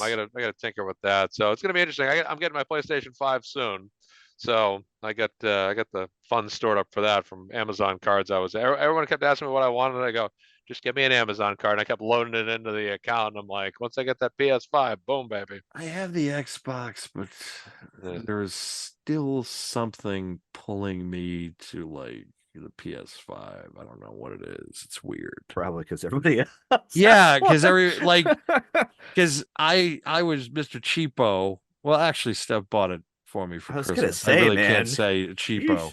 but I wasn't gonna say cheapo. She bought it for me for Christmas. It was the Series S, and which I'm fine with because it's like I only play like 3 video games anyway. So That's it's the way like I am too. It's it's NBA, like, who Madden, gives a and shit? WWE. Yeah. Yeah. It's like I play 2K. I play NBA 2K. I was playing a shit ton of the show for a while. And of course, WWE 2K. I don't, and the Madden game, I really haven't upgraded since 17. I've been playing on my PS4. As for me, it's like if Yeah. you get a game, you have to kind of like, and for those games, maybe it doesn't matter. But like if you play other games, like I know, like God of War is only on PlayStation. Right. Halo, Gears of War, that stuff that's only on Microsoft. So I mean, you could get a PC that does it, or you could get the Xbox. So I just think it depends on that stuff. But I know people that just don't give a shit. Like I don't 100% they either. don't Like care. I really, in the end, it's like I don't have much brand loyalty. I will admit I do like the Xbox controller at this point more than I do the PlayStation controller. For some reason, there's just I feel more in tune with that than I have the PS because it pretty much has been the same remote since PS1 without the big button now but I felt like it was so cheaply made, like the 4. I've never had to have. So I'm gonna cut you off. I'm sorry, but like the PS5 remote, I think is better than the PS4 remote. Okay. It's definitely That's good to upgraded. hear. The triggers are kind of what they call haptic. So depending on what you're doing with them, Yeah. they actually like loosen up a little bit or firm up a little bit when you push them in. So it adds kind of like that, I don't know, like interactive or immersive element depending on what you're playing. I don't have a preference. I mean, listen, like I don't want to age us, but I'm sure a lot of us remember the battering first version Xbox controllers Oh that they God, had. Jesus. I mean, obviously, we have the N64 controllers way back when, but I think they're both good. You know, I think the PS5 version of their controller is better than the PS4. Mhm. But when I play on PC, I use a controller too, and I use the Xbox controller. So everybody has a preference. For me, it's like just give me a controller. I don't care. Well, I mean, if I'm doing excursions down to the wreckage of the Titanic, I mean, I'd want to use Logitech. I mean, Oh, burn! Yeah. I saw advertising that day. You can use this controller for just about anything, and I was gonna write back. I Anything. use it for a fantastic voyage. I go, how many of these do you have in stock? I'm looking to go see the Titanic soon.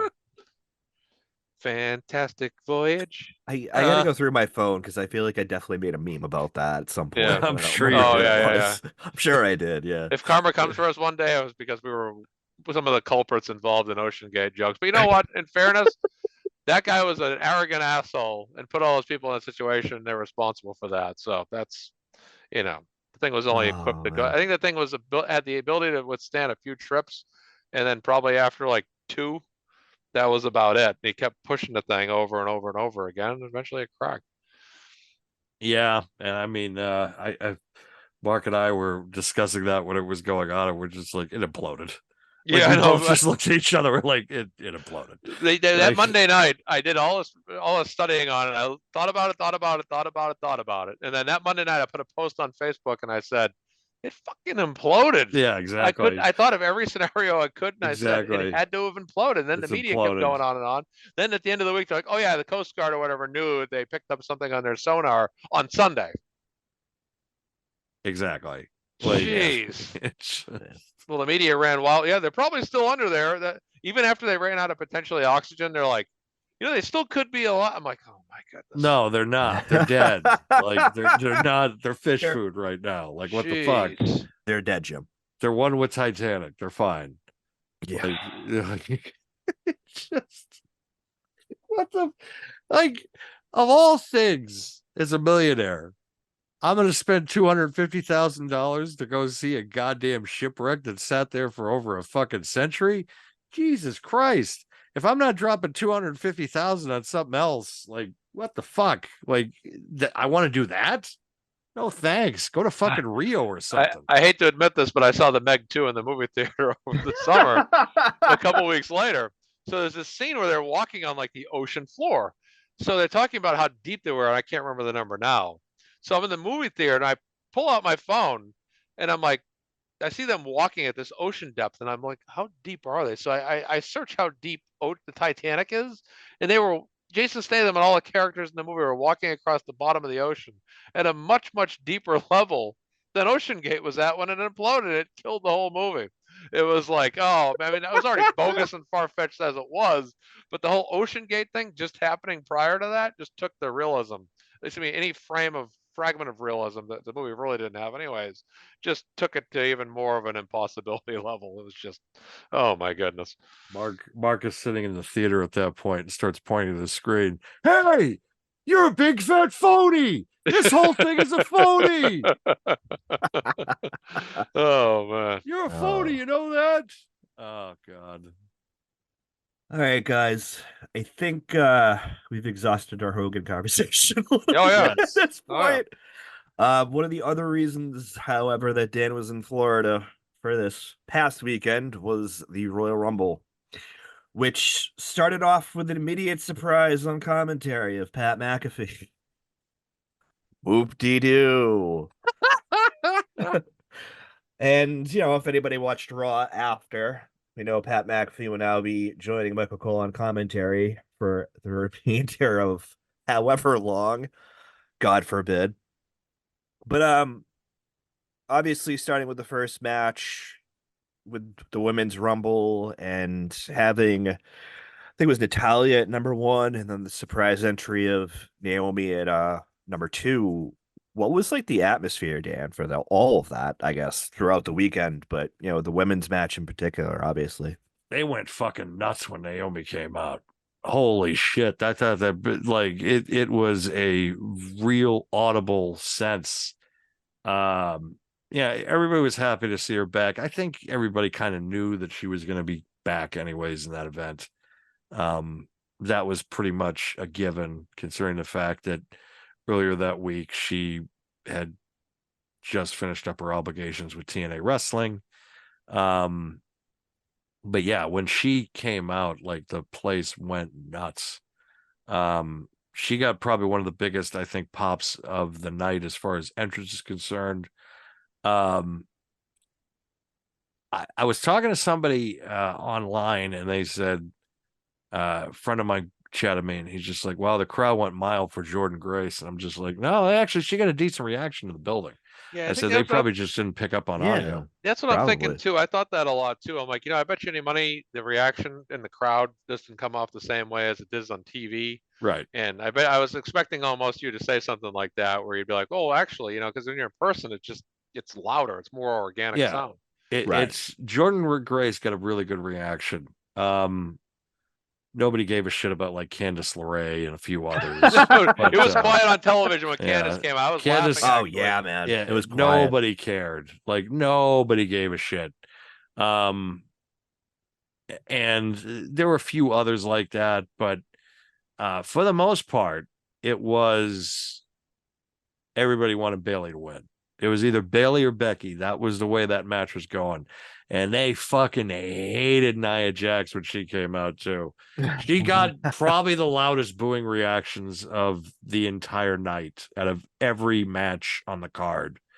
So speaking of Nia, what was the reaction for Jade? Not they only when went she fucking came out, crazy when she came out. They went fucking nuts. What about when she eliminated Nia, picked her up and everything? Oh, they went crazy. They Yeah. went fucking. There were people jumping up and down, going fucking nuts.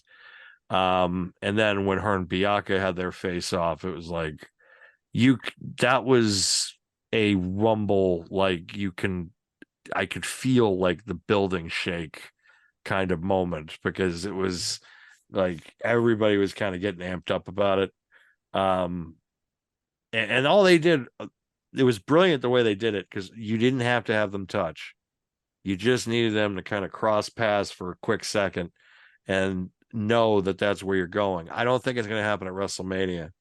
Because I just don't think I don't know if she's ready. she's not ready. She's not ready for that. That's what I kept reading over the weekend after the Rumble, was that she might, and granted, these are all dirt sheets anyways, but that she forgot some of the cues. She wasn't sure it was supposed to be at certain points. I obviously think she remembered the Nia thing pretty well. Yeah. I mean, the thing about it is that she missed spots and all that stuff. Number one, that is a tough situation to be in because there's so many moving parts. Exactly. Yeah, absolutely. Which I think people don't recognize. You're in that match, you're in that atmosphere. There's really no one calling it. Because she doesn't have to remember shit if she's going up against Bianca, because Bianca's going to tell her everything to do from step to step, and she'll be there because she's a great athlete and she can compensate maybe her timing being off. I think, however, and this is the way that they have done this and the way that I told them that it should be done, or at least not told them, but more or less just vocalized, you got to put her in NXT or put her somewhere where she's training for like 6 months to a year. Because when you're working for AEW, all you're going to get is bad habits. That's all you're going to get. So you're going to want to be able to, you're going to want to be able to be more well-versed, as they say. But yeah, everybody was excited when Bayley won. I was excited. Yeah, I was happy too. I was like, all right. Because we all know the story where it's going to go. It's going to be like Batista in 05. I sent that meme to you guys too. Yeah, it was perfect. It was perfect. And she's worked so goddamn hard. Like, this is the first year I can remember where it was like both winners. I was just like, yes, I'm behind this. Well, last year I was like that too for Rhea and Cody. But Bayley, again, I was just so happy because it's like she has always been kind of underappreciated. Captain Consistency. And she's always nailed everything out of the park. And she deserves her flowers in the end. And her getting her WrestleMania moment. She deserves it. And she's always played second fiddle to Sasha. And now Sasha's no longer in the company, so she can be able to be a top baby face because she's been so great as a heel. Oh God, she's been fantastic. Yeah, absolutely. And if I had this conversation with you guys 5 years ago, I probably would just be like, fucking Bayley, really? Oh, I remember well. God. Yeah. I was trying to increase your positivity about her. I'm like, just see past the gimmick, would you? And you'll see she's all right. And then when she changed the gimmick, you're like, yes. Yes. Like, okay. Yeah. Among other things, I started to notice some things. I'm like, oh, hey, because she was wearing baggy shit back then. Where now she's wearing like, oh, hi. I was didn't watching notice the you Rumble. there. I was watching the Rumble 2016 the other day, and she was wrestling Charlotte Flair, and her physique's totally different back then. Totally different. Yeah. Yeah. And now it's just like she's oh, hi. Like, hello. We love you, Bayley. We love you, Bayley. But let me ask you about if it's funny, I'm on Wikipedia right now just to have like a general sense, because I don't remember when everybody came out, but at number 24 there was like a 24A. What was the crowd reaction when R-Truth came out? He got another, probably one of the biggest pops of the night was him coming out. And it's just, the man is a fucking national treasure. Like, everything he's been doing lately, he's just been knocking out of the fucking park. And this was another moment where everybody was just laughing their ass off. That's awesome. And for him to be able to do that, not only in that match, but then later on in the night, was just really fucking impressive. Yeah, I mean, listen, in my opinion, he was in 2 Royal Rumbles in one night. Yes. I mean, he was. Listen, we'll talk about the hot tag, so to speak, later on when we talk about the men's Rumble. But I mean, listen, I think the women might have stole it this year. I think that I agree. they I agree. had a better match overall. It was a little bit more consistent, I felt like. And I've seen these opinions online, not taking anything away from the men's rumble, but it didn't have that same melding and consistency that I would have expected. And frankly, the women had more surprises too. The They yeah, started the surprises early. that's true. They had more surprises. I also because there were some on that that were in that match that kind of were like, who gives a shit? Like Candice LeRae. You notice a trend here, folks? Like Candice LeRae and fucking Mark said it best the other night. He's just like, oh, look, it's Tommaso Ciampa and Johnny Gargano, the fucking JV team. It's like, yep, Yeah. 100%. And it's just like Candice falls into that fucking category. Like I completely forget she exists. I remember watching the Rumble. I'm like, oh wait, she's with the company still. But it's like I didn't care about Zoe Starks and a few others that just there's some I just don't care. But they treated the star talent well, where they were Yeah. all at the forefront. I mean, the last 5 or 6 people was all the 5 or 6 people that should have been in that match. Yeah, And absolutely. even Liv at 30. Yeah, Actually, because just something to bring up real quick. Sorry to interject, but the last 7 was when they did all stood up and kind of started looking at each other. I was rewatching that today, right, and it was 7 of them, and it was just like you legitimately thought like at least 6 of them could legitimately win that Rumble. right. So hold on a second. Let me backtrack for just a quick sec. Dan, have you rewatched the Rumble since you got back? I have. I Okay. have. The reason I ask truthfully is because when we talked about R-Truth and calling him, you know, number A basically, right? Yes. 24A, excuse me. The thing that caught me about this Rumble match was at 24, Valhalla comes out Mm-hmm. and she's got the horns. And Michael Cole loses his mind. About the antlers, I know. She's got the horns. She's gonna win. Yeah. She hasn't had it in like 4 weeks. Huh? I'm like, what am I listening to right now? And even Pat McAfee was just like, what are you doing? What are you doing, But bud? yeah, it was bad, but go ahead. I'm sorry. I just thought that was funny. At the 30th position, right before, I heard a smattering of "We Want Sasha." And of course, I was screaming at them, "No, we don't! No! Fuck you! No!" Like, because I was going into the show 90%, 90% positive that she was going to show up. 90%. I mean, listen, that I said was this all week leading up to yeah. the Rumble. I said it that day when Naomi entered at number 2. That's probably why Mark has Mark for Sasha Banks Yeah. as a screen right now. But literally, I thought she was going to be there. And I said it all week. I'm like, she's going to be there. She's going to be there. And then as soon as Naomi comes out at number 2, like I just said, like I was sold. And to me, I was just shocked it wasn't her. Listen, I'm not disappointed in Liv Morgan No, being not at number 30 all. I'm at not all. disappointed. And you know what? Surprisingly, it wasn't like Rey Mysterio in 2014 when Daniel Bryan didn't come out at 30. I will spit out my drink. Sorry. Yeah, it wasn't that where everybody was booing and chanting, "We want Daniel." No, there was none of that because people were just happy to see Liv.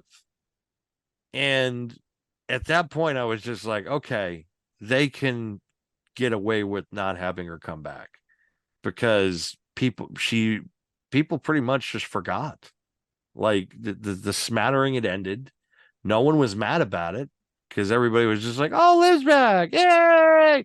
And then Bailey wins. I think people were really excited when Jade came out. Like, and I think Jade, that's an understatement. I think you're putting that a little lightly. what? Which part? People were excited when Jade came out. I think that's an understatement. Oh yeah, Meaning yeah. it was Yeah. it was euphoric Yes. From what I saw. Everybody was excited when Jade came out, which, to be quite honest, she's a better boss than fucking Sasha is, in my opinion. She looks like one. She looks like one. I'm not firing shots. I'm just saying how it is. No, Wait, what? I'm saying that you're saying that in front of Mark. Wow. I missed that. I missed what he said there. I'm sorry. Repeat that. I said Jade is more of a boss than Sasha is. I don't care about that. That doesn't bother me at all. I'm I'm cool with shocked it. and amazed, sir. Yeah. it Mark doesn't is matter. freshly divorced. He could give a shit about Sasha Yeah, Banks. she has to come back to the I company. know. Yeah. For me though, there were so many highlights to this match that, as I said earlier, just trumped the men's. Like, you had Kyrie Sane with that Batman move, trying not to get eliminated. Yeah. You had Tiffany That was Stratton crazy. dangling by the hair of Bianca Belair. Like, listen, like, we all know people have used the hair for different things, but I she thought looked that like was pretty Spider-Man. cool. She looked like Tiffany Stratton looks like a fucking star with all the rest of them. Like, she looked like an absolute fucking star. She is going to be fantastic. I'm hearing that she might get called up soon. I don't know I'd where I imagine. read it the other day, but I'd I imagine. heard Do it maybe to tomorrow. Raw. Tomorrow. She needs to be on Raw tomorrow. There's gonna be a big call up after Mania, Oh, I'd yeah. imagine. Yeah. Braun Breaker too. We'll get to Well, that later too. Yeah, but- I was gonna say we'll get to that later, but yeah, I'm hearing that same thing that you're hearing. But fucking no, Liv came out and nobody gave a shit. Like, nobody was mad. Same thing with like some of the spots too that you were just brought up. Kyrie, which kind of was botched a little bit, but Yeah, you could tell she was supposed to go back in. Everybody's trying to do the Kofi thing every year, and it's like, I understand doing Except it. Kofi. Yeah, I know. Seriously, he hasn't done it in years. It's been like 5 years since he's done it. like, I I'm was really retired from this expecting it to shit. come back this year. Yeah. I really was, and I was shocked he didn't do it. I was like, wow, okay. I feel bad for kind of Kofi because it's like 5 years ago, this guy was in the midst of one of the best stories to go into WrestleMania with him trying to get to become champion. And it's like ever since he lost the title, it's just been like, you haven't done much. You haven't done much. And I mean, say what you will, but he had a great match on the Monday Raw after, where he was against Gunther for the Intercontinental title. But right, no, I'm. It's just they haven't put him in anything consistent. Oh, I know. That's the thing. I agree. And that's the frustrating part, because I think he's an extremely talented guy. But yeah, I know we're not supposed to be talking about the men's. We're trying to keep everything on pace here, which again, when with us, it's like, oh man, we got on so many tangents. we'll end up in the fucking. We'll end up. It's like, oh, these guys are out in left field. No, we're in the visitors' bullpen in the AA farm system. That's where we are. Like, we're way off the fucking beat. We're just driving freaking stadium to stadium to watch what we can. That's about it. We started in left field at Fenway Park, and now we're in fucking Durham, North Carolina, in left field. Like, that works. But yeah, I mean, I think we should move on anyways to the next match of the evening. I don't think we need to rehash much more of the women's Rumble match. Obviously, great win for Bayley. A lot of great highlights. This one, maybe not so much, but it was still a good watch. I feel like it was fun. It was fun. It was fun live. It was really fun live. Yeah, listen. I think everybody knew Roman was going to retain. Right. I don't think there was any thought differently. It did have some good spots and some good highlights. I especially liked when all three of them kicked out. I thought that was pretty cool. Solo getting involved. I mean, who didn't see that coming? Of course. Who didn't see that coming? Fucking same goddamn finish, like every fucking time. Michael Cole needs to be shot and hung for the comments he made during that entrance, because I was ready to knock his ass out when he made those comments. Well, he was basically addressing people like myself that were complaining about his lack of title defense frequency. Yeah, my answer to you, beat him. Well, let me ask you a question now, Saul. When this guy's barely defending his title all of the time, and then he's, cheating to win all the time, and the 3 times he's defended the title in the last year, how the hell do I beat him? Right. I will say I'm a hypocrite, because he fucking came out and my goddamn hand went into that one position because it's like, Oh, yeah, boy. It's you're funny because I got it it- going right now. no, it's like hilarious. it's the fact that like, look, we're in the midst of I have to put myself in the position of a fan sometimes, and not just somebody that analyzes and criticizes and all Sure. that shit. Absolutely. And it is a historic title reign. It might not be. It's a giant asterisk. I'll admit that, but it's just like it is a sign of respect to throw the one up, just because of the fact that Christ, the guy's been champion for over 3.5 years. Mind you, he's done it in a very um a very polarizing way, in a way that I would never book my world champion. But and the thing about it is that when Orton hit everybody with the RKO, I was going fucking nuts. Like, I was slipping back, knowing full well what was going to happen. Right. Roman was not going to lose the title, but it was nice to lose myself in a moment where I was just like jumping up and down because I'm thinking Orton's going to win the title.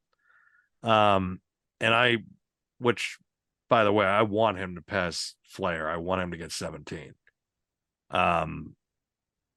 Yeah, Flair's kind of revoked his privileges now after he joined AEW, as far as I'm concerned. It's like, not even okay. AEW. It's just the fact that he whores himself out to everything, and it's just like, well, Roots for a different football team every week. yeah, that's the thing. Except the only thing he's been consistent with is like his love for Jim Harbaugh. But of course, he'll tell you next week though that the Chargers are his favorite fucking team ever. Yeah, yeah. Like, I'm a Falcons fan. Now I'm a Chiefs fan. Now I'm a Panthers fan. It's yeah, like, dude, exactly. would you stop it? Yeah, Would you shut stop the it? fuck up. Like, and Woo! and it's funny because it's like now with Hogan, I'm almost ready to put Hogan above Flair. Like, Flair has just taken such a tumble as far as my fandom for him. It's not even funny. It's so weird now because it's like I idolized the guy for so long, and now I'm just like, I'm done with him. Like, I'm almost just like So basically, you're like me when it comes to being a fan of The Rock. yes, Yeah. yes. But it took me 32 years, where it took you, like, with The Rock, like 20. Oh man. Did you say 32 years? Yeah. Yeah, because like 91, like I've been a fan of Flair for like 91, and it's taken me, so 91, like the fall. So I guess I could go with, so 32 years of being a Flair fan, and I'm just like, I don't know. I still think he's great. I'm not, so that's why I want Orton to pass 17. Like, I want him to hit that mark. And Flair can just be like, well, I'm happy for him and all that stuff. Meanwhile, he's seething, hoping he can come back so that way he can take the title, so that way he can get the record again. Come on. Oh man, just the images that pop in my head when you said that just crack me up. Listen, I mean, not for nothing, I agree with you. First of all, second of all, I think honestly, it's probably gonna happen. Yeah, no, it is. Which I'm I fine with. think that at Mania, which we can talk at nauseum about, but I think obviously Cody is gonna finally finish that story. And I think two feuds that can easily be lined up are CM Punk and Randy Orton. Yeah. Personally, if you want my honest opinion with the question marks of Seth Rollins, which I'm not really giving anything away by not talking about, because we're Wasn't involved. well, no, he wasn't involved. But I'm saying is, if I would have Randy Orton beat Seth Rollins at WrestleMania to get number 15. And I just because I want him to get the record. I want him to get the record, and I think the chase for him to get the record, I think, would be a real story involved. Like, I just think that if you have it be Cody, especially with what happened since Survivor Series and what could potentially happen with a potential storyline rivalry there, it could probably have legs. no, you're right. You're right. No. I'm going to suggest a different matchup for that. opponent for Rollins. I'm going to go with Gunther. No, I agree That- there. That one I mean, works listen, too. that's another good one. Yeah, absolutely. I just, I have somebody else in mind, but we'll talk about that later. Okay. Any final thoughts on this match? I mean, I don't think we really missed. The only thing I liked a lot about this match was I liked some of the near fall spots. I thought there were a couple moments there, like when he started piling up, Roman started piling opponents, and all of a sudden Roman ended up in the pile himself, and it was AJ kind of in the Yeah. advantage. I kind of like that moment a lot. I That thought was cool. That was cool. That was cool because it was like 3 people kicking out at once. Like that was Right. just pretty cool. Randy hitting everybody with RKOs, like Dan said, in that moment you kind of lose yourself a little bit, like, oh shit. Like, Yep. Maybe? No, it's still a tribal chief. But all in all, yeah, I mean, it just, I don't know. It's at this point, nothing they do is going to surprise me until he loses. Then it'll be No. a surprise. And even when he loses, it's not going to be a surprise. I think we all know that at this point,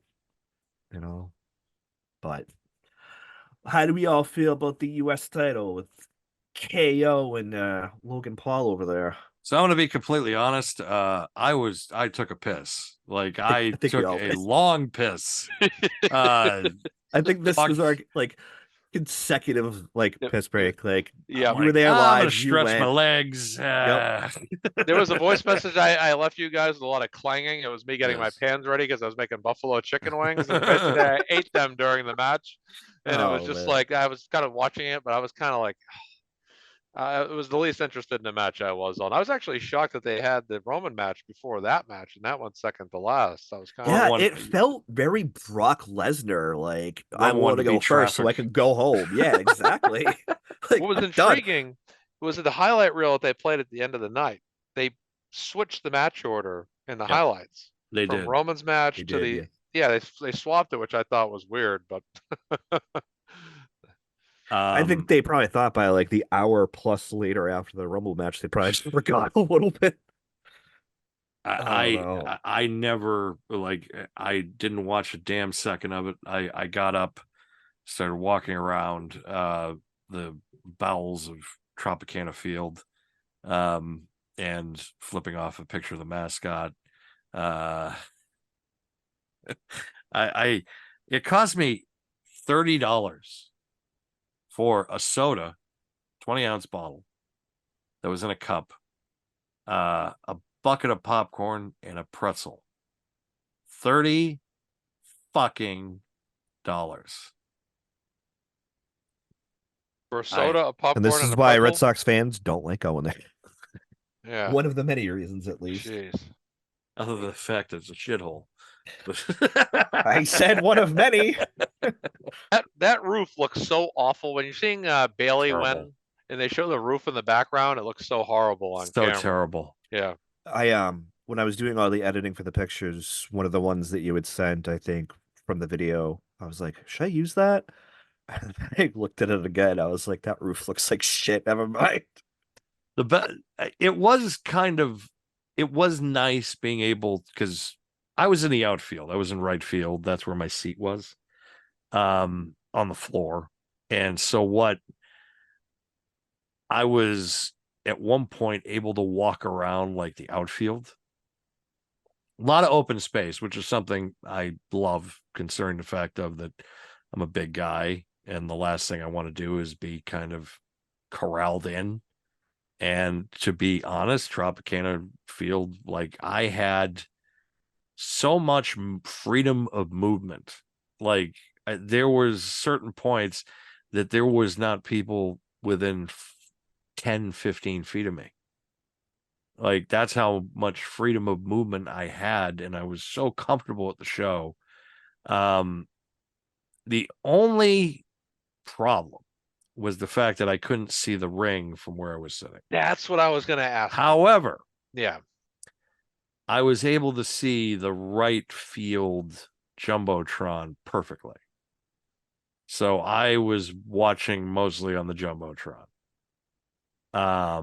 That's sorry to interject, but when you sent that picture, yeah, my first question to you was, can you see the ring? Because it looked like it was either sun glared out by the lights or something. But I was like, can you even see the ring? Because all I could see was people and then a Right. bright light above that ring. And I was questioning whether you had the ability to see the ring, because it didn't seem like it was visible in the picture to me.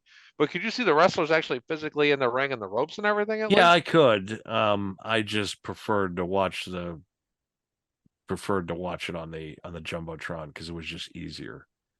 Probably the angle you're sitting at too, I would Yeah, imagine, that right? too. I mean, they changed the dimensions of the seats. I got an email that day saying that your seat has been upgraded. Really wasn't an upgrade. Because at one point I was in seat 1, and apparently the original dynamics, the original setup was they were going to come out of center field. That was going to be the aisleway. And I was going to be along the aisleway for the rumble. So I would have gotten a lot of TV time.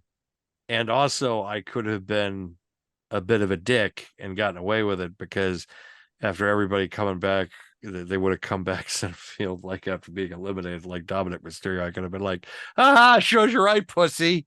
Like I could have just been yelling horrible things at people all night and gotten away with it. Question: when we looking from the TV perspective, Yes. when we watch the television, and you see the ring from that Right. angle, where were you sitting directionally from that ring? Hard cam side. Okay. Okay. Yeah. I was on All the right. hard cam side. Yeah. Yeah, it didn't bother me. Like I still had a great time. It was nice to be and again, freedom of movement. Like that was the big one for me, because it's just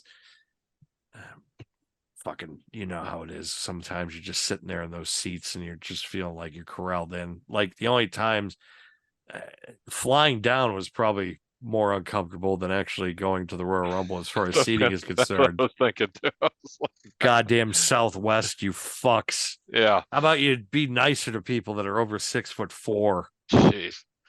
Oh my goodness. Next time, JetBlue or bust down. I know, but I didn't pay for the seats, so it was like, Yeah. "Ah, Yeah. what am I gonna do here?" No, it was a good time. The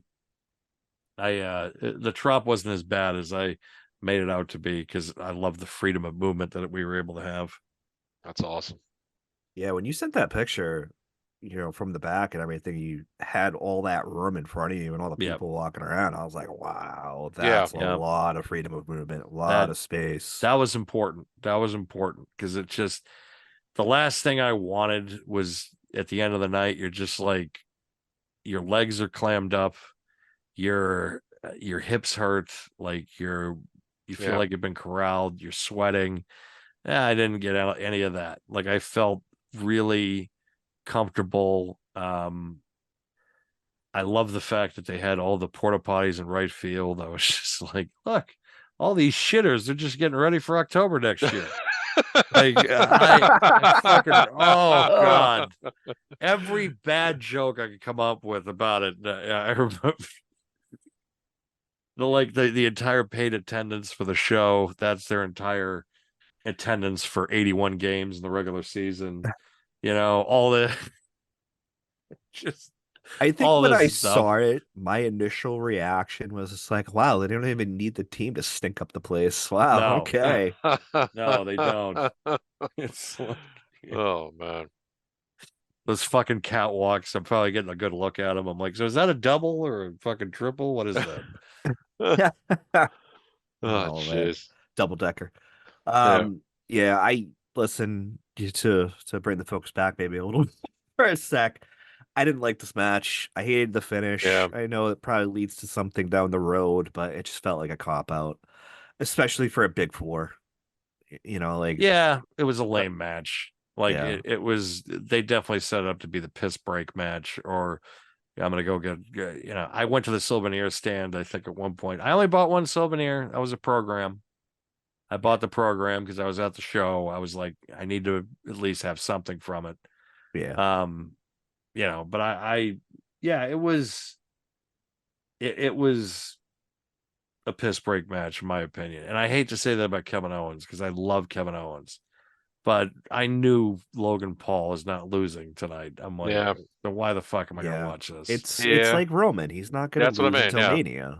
Right. That's what You I've know? hated about Romans. Like some people talk about long-term storytelling, but the problem with that a lot of times is it leads to more stale storytelling along the way before you get to the final piece of it. And it's just sometimes it's what was good about the Attitude Era was that they'd have spontaneous booking where suddenly you just watch the show and holy crap, somebody could win a match at any time and a title could change at any time. Now it's just kind of so structured. It's like I know Gunther's not going to lose. It's kind of like that. And that's one of the flaws in the booking, but it was an okay match I thought overall, but in terms of I don't want to ever see KO lose to Logan Paul personally. So No. it's just I think that's That- why they had it as a DQ finish. Honestly, yeah. I think there's Yeah. only one other way he was going to legitimately beat him, just by a knockout punch, and I think we all knew that wasn't going to happen either. Yeah. So No. Right. Like I was that was the one match I just sat there and I'm just like, yeah, I am not sticking around for this. Like, and I hated myself because I love Kevin Owens, love me some Kevin Owens, but I just couldn't do that to myself. I'm like, I need a break. I need to be able to enjoy myself here and not still be watching. Yeah, I just needed a break to kind of just walk around and kind of take everything in. Nope. No, So listen, I get it.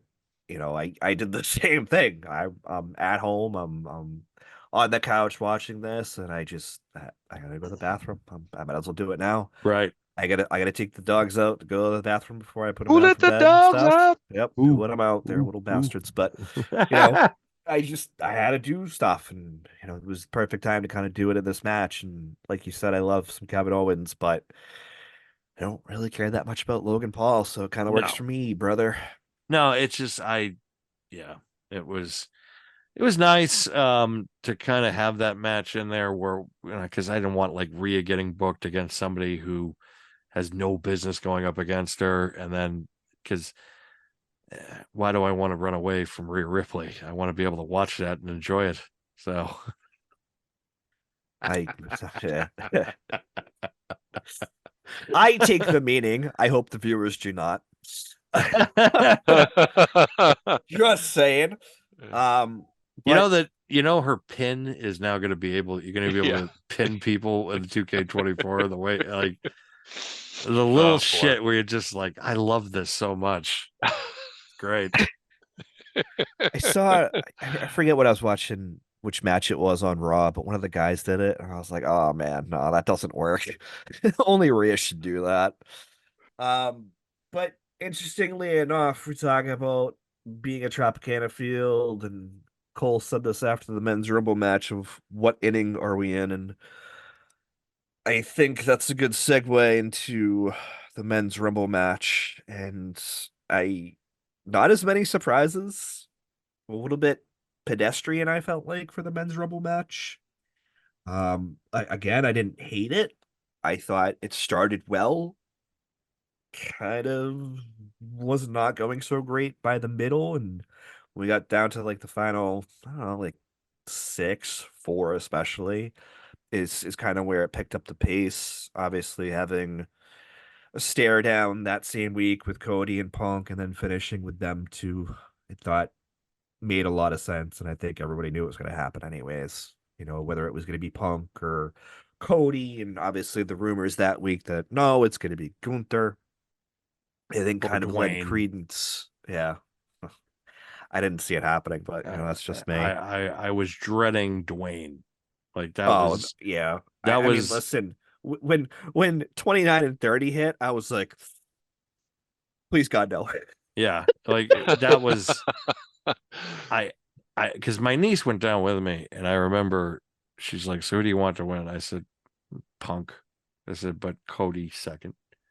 And she's like, "Well, what would drive you absolutely crazy?" I said, "If I see the fucking Rock, I'm gonna flip." Yeah. I said, I might as well just leave the fucking building if he comes in, because it's like I know where this is going.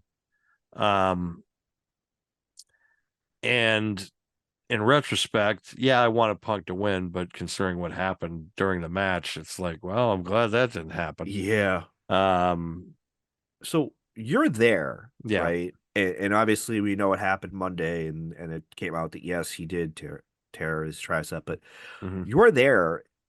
Do you feel that an audible was called, or do you think Cody was always going to win this?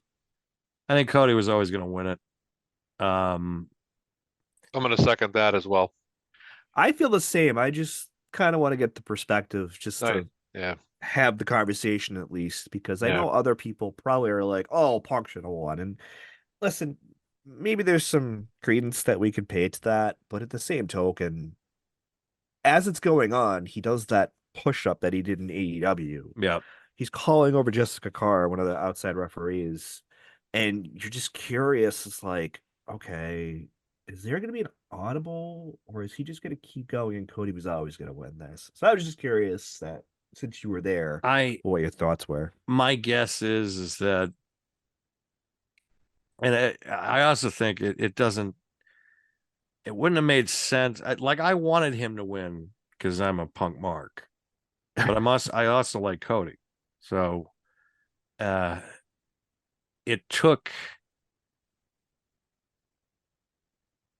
didn't take long for me to kind of figure out that they're not going to have Punk, who just came back after all the bad blood and all that stuff. They're not going to put him to win the Rumble. He'll get to WrestleMania, but they're not going to have him win the Rumble.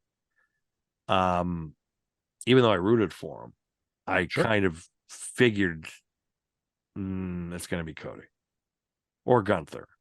And the final four, lo and behold, it's Drew, Gunther, Punk, and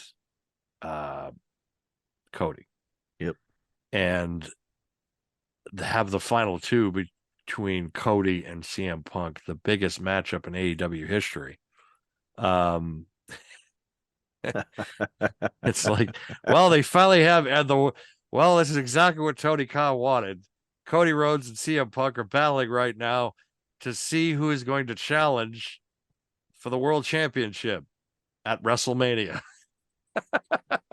Not double or nothing, not fucking all out, not all in at Wembley, challenging for WrestleMania. Who's going to be challenging Roman Reigns or Seth Rollins? And I do love the match within a match concept, like the last two guys putting in another 10 or 15 minutes. We had it last year with Cody and Gunther. That. Love it. Especially with these two. Yeah, because not to take anything away from Gunther from last year, and obviously Cody having done it twice in the past 2 years, but love it. It's just, it was money. It adds so much more intrigue, and it was especially too, it reminded me of 2007 with Shawn Michaels and The Undertaker. It was like two of the most popular guys in that match, and now people have to make a choice. And that's what happened. And the Cody fans definitely were more audible. I don't know how it came off on TV, but the Cody I'll tell you this. On television, the Cody Rhodes entrance into the Rumble was louder than the Punk entrance, because it was louder. All the fans in the aisleways, if you watch when Punk comes out, they're all just looking at him when he's entering. None of them are cheering, extending their hands, going crazy. They're just all kind of like looking at him, which was weird. Right. Yeah. I think Cody got the bigger pop for the entrance. I agree with that. I think by the end, when it was them one-on-one, the chants, and listen, like, you can tell me since you were there, but it almost felt like dueling chants at certain points. Yeah, that's accurate. And it felt what I heard like on television. Cody was kind of a little bit louder than Punk for that. I would say it was 65-35 Cody. I from what I heard on TV, I think that's probably accurate. I'd say 65-35. Which, because there's still that, because the thing about it is that there's still that, we know Cody's going to be around in 2 years. We don't know if you're going to be here in 2 years. So I don't think that there's, especially too with how he got hurt and stuff like that, I think there's a cautiousness by the audience that feels like that he may not be here in 6 months to a year. Yeah. For obvious we reasons. know that now. Yeah. So they don't want to kind of put their entire fandom behind him for that reason. Yeah. But Yeah. they know Cody's going to be around. They know Cody is the heir apparent. And that's, I mean, they may not how even have, feel. I hate to say it, sorry to jump in. They may That's not even fine. have any intention of even putting the belt on Punk in the initial storyline path. They might have just intended for Rollins to win before they both got injured, for all Yeah. we know. Yeah. That probably, I estimated and thought about it like they're going to have to, he's got to do one job before he can win anything. So I want to clip it right in there. So last year at WrestleMania, Cody's kind of Mr. WWE again now, but last year he was kind of the guy coming from AEW who was Mr. You know what over in AEW. And they couldn't have him take down the guy who'd been the guy in WWE during that whole time frame. So now a year later, that whole aura of the AEW of Cody's totally gone now because now he's just a WWE guy again. You know what I mean? So to back to Punk, it's probably the same thing there. He's got to do his Stone Cold Steve Austin WrestleMania 19 job for the walkout, and that's it. Then after that, they'll probably, you got to do you pay your penance, and then after that, your dues, you're okay. Now you're free to kind of move about the cabin, and we'll kind of push you a little bit further. But I wonder if in the original plan, were they just going to have Rollins beat him instead of letting Punk walk out and come back and beat a guy that's been there for all these years, dedicated. You're going to have that was the same thing with Roman and thing last year. So, that's just my thing take. with Cody last year is that he just came off the injury, came back at number 30 at the Rumble. Yeah, he still has that AEW.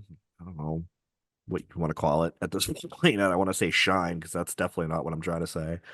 But he is just coming off injury. He still has that, but at that point, what did he really face?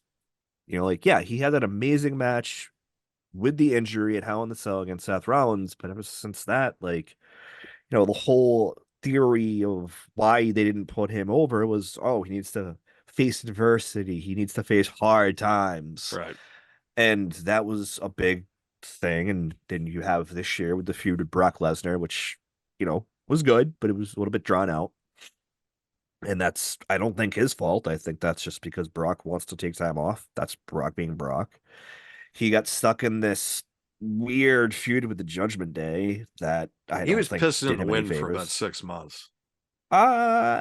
Say about that. Yeah, I would maybe say 4, but I think 6 is just as accurate. He was pissing in the wind after the Brock feud. Like I they feel didn't like know what they were doing. As far Not as at that's all. concerned. Not at all. I don't want to Yeah. say that per se, but I would definitely lean on that, right? Yeah. So I think they knew in the sense that like they've done with Austin in the past, right? Where they need to keep him on TV and keep him relevant, but not know exactly where to put him until the Royal Rumble. He was like in a holding pattern, like an airplane flying around the airport, Cruise not control. being allowed to land. Yeah, and it was like, okay, what feud do we do next? And I thought the Brock Lesnar feud was a nice segue, right? Placeholder. segue feud. Yeah. But then after that, it's like, I mean, I barely. Actually, I thought the Shinsuke feud was kind of nice. Actually, I But thought there was that was so a much nice. time between them. Yeah, that's That's right. the Yeah, thing, right? yeah, So you that's go from right. Brock, and if you jump and do the Shinsuke feud with Rollins, then have him enter it with Cody, and it happens around that same time period, that's money. Then he But was you had tagging those with Jey 4 to 6 Uso. months. Exactly. Yeah, it was him against like Judgment Day. I'm like, what the fuck is he doing in this? Yeah. Like this is they not could a have battle he paid should be its due in. at Survivor Series, but it's just like the win didn't even matter. The No. only thing the win did was serve to bring Randy Orton back, which, okay, mission successful, but it didn't help anybody else in the match. And nobody remembers that match anyways, because literally 30 seconds before, it's like, oh shit, CM Punk's back. Like, fuck. Like, nobody gave a shit about War Games after that. It was like, what? Punk's here. Holy shit. I literally I remember it now, but 30 seconds ago when we're talking about this, I didn't even remember that it was Damage Control versus like Becky and Charlotte and all that. Because the enormity of Punk's return at Survivor Series was just I so much just more that, remember like you that. I'm said. like, who is in the female match? And then you just brought it up, and I'm like, Yeah. oh yeah, fuck, all Yeah. right. And that's because of that enormity of that return, and like you said, nobody really remembers much of the match anyways. I remember him hitting a RKO on JD, but I Oh don't remember the rest of yeah. it. Yeah, I remember that.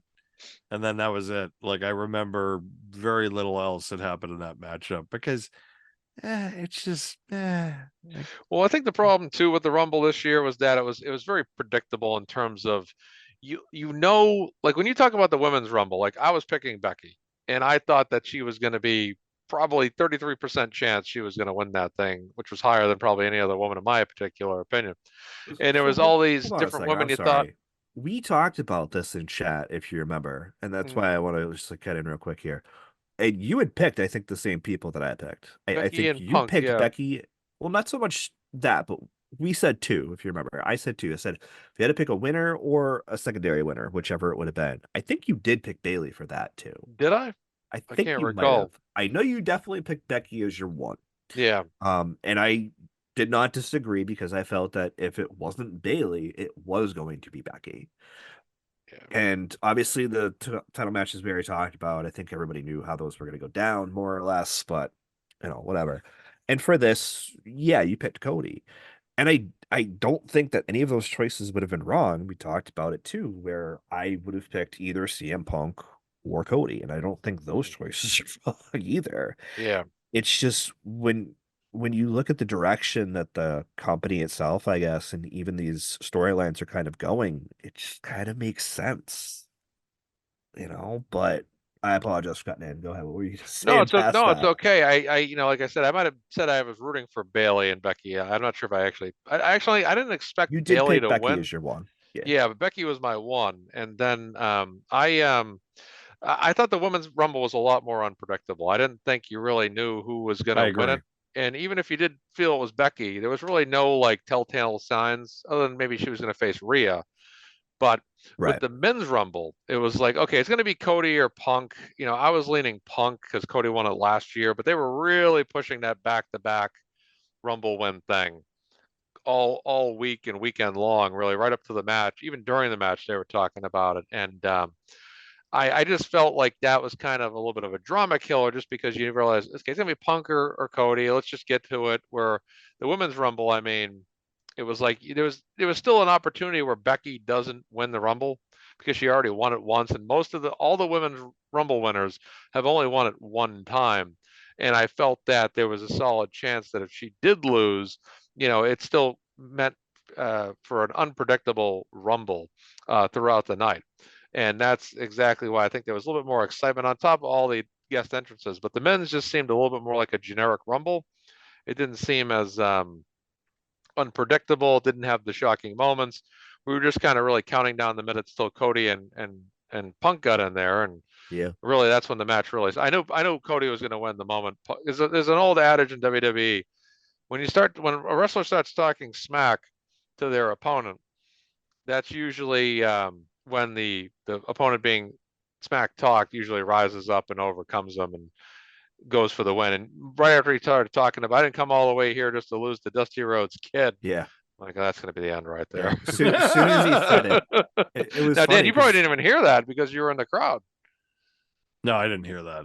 Yeah. oh I didn't man, hear that, but yeah, I heard it he later did on. yell it, but Yeah.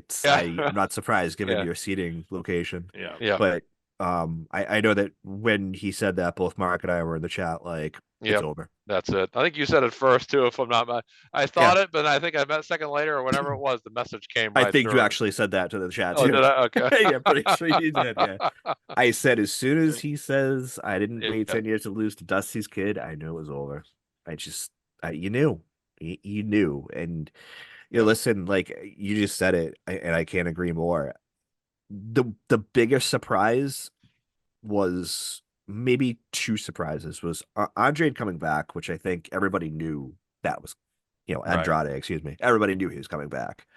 And If Andre came back now, I think everybody, the whole everybody world would be freaking talking out. about Yeah. it. Jesus Christ, what the fuck? Yeah. I wouldn't even count the Pat McAfee entering for all of like 40 seconds. No. I think the biggest surprise was probably Ron Breaker with the amount of eliminations he had. What a performance. Yeah. Yeah. I mean, So it needed. looks like he and Cody tied for 4 eliminations.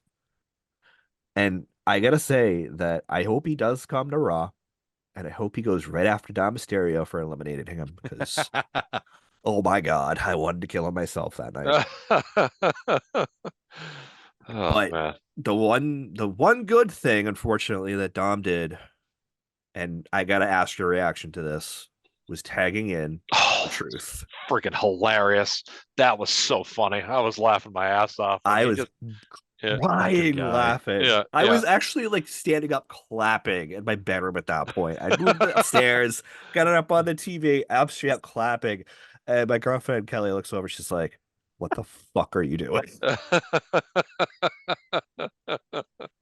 And when Oh, Cody won, I think I gave like a silent like, because by that point she was already snoring. So yeah, that's sorry. funny. Yeah. Kelly and Stephanie have to go into a support group together. Like, I think they're all you know, mad to the goddamn marks. I can't fucking oh, deal with my this. God, I think they need like a soundproof room away from us I know. sometimes. Oh man. Oh man, that's hilarious. All of a sudden, But she what just was the hears reaction random to yelling. that though? Live, did everybody go crazy for that tag? Oh yeah, they went nuts, and everybody knew awesome. what he was doing. And of course, it Of was course. a mixture of laughing and also like cheering at the same time. Like the minute he's reaching out, I'm just like, are you fucking serious right now? I mean, I got it on the screen right now. Bottom Goddamn left, he's genius. reaching into the ring, and it's just Goddamn genius. it really was. And like, listen, like I said earlier, Truth being in 2 Rumble matches in one night, pretty much unheard of at that point. And a Number one. reunion of R-Truth and Miz. It's like, what the people actually Like, want to what see this year is now? this? What Yeah. People year actually is want to this? see this again now. It's like, okay, why not? Oh man, it's funny going back and looking at this list, and talked about Andrade, talked about Pat McAfee, talked about Almost, which I Braun Breaker, man. Why does he still have a Thank fucking you. job? Yeah, like Braun Breaker, just like Why he does he made my whole still night. have a fucking job? This guy. That's why I'm Like, saying Braun Breaker made my night. As soon I as he got know. eliminated, I was like, yes, thank you. But I so we talked about The Rock. We talked about potential for Sasha Banks to return in the women's Rumble match. But did you? And I know we talked about this in the chat, but I have to bring it up here too. But did we have like other that we really expected to see? Like I know obviously in the chat, and I know other people, there was speculation that maybe MJF makes his Yes, WWE Okada and debut. MJF. Yes. Okada being another one. MJF, I'm Yeah. surprised. The Okada thing, I knew he still had some dates to fulfill with New Oh, okay. Japan. So I kind of was like, it's a long shot, but maybe. Maybe I mean, Cena. that was in play. That I thought was in play. I thought of maybe a legend or two because you're in Tampa St. Pete. There are a lot of I mean, listen, he retired teased guys it. down there. He Yeah, did no, tease it all week. Batista even, because Batista's True. based out of Tampa too. There was a lot of potential that I thought could have made an appearance. MJF, I thought, was the one. I thought that Same. if they really wanted to break like the internet, MJF would have been huge. And even I thought, like, I didn't. What happened when Cody won? I stuck around for like 30 seconds, and then I started leaving the fucking building because I'm always somebody that tries to beat like the crowds and beats the traffic and all that stuff.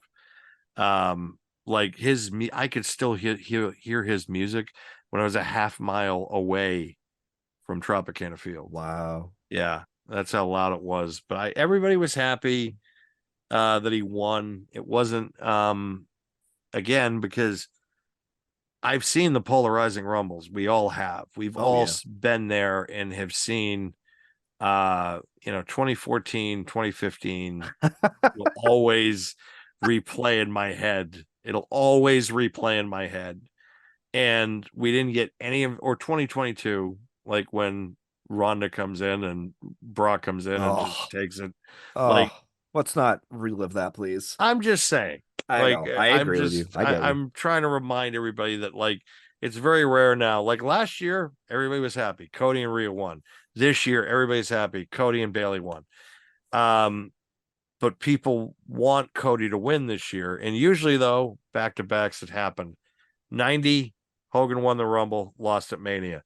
91, though, he won the Rumble, won at WrestleMania. 95, he had Shawn Michaels win, lost at WrestleMania. 96, won the Royal Rumble, lost and won at WrestleMania. 97, Austin won the Rumble, didn't even main event challenge for the title at WrestleMania. But in 98, though, won it and then won the title. So usually the second year on back-to-back guys, it's almost a guarantee they're going to win the main event at Mania. So if the trajectory continues, Cody's going to finish his story at WrestleMania. If they stick with the Roman storyline, which I think they will. I think the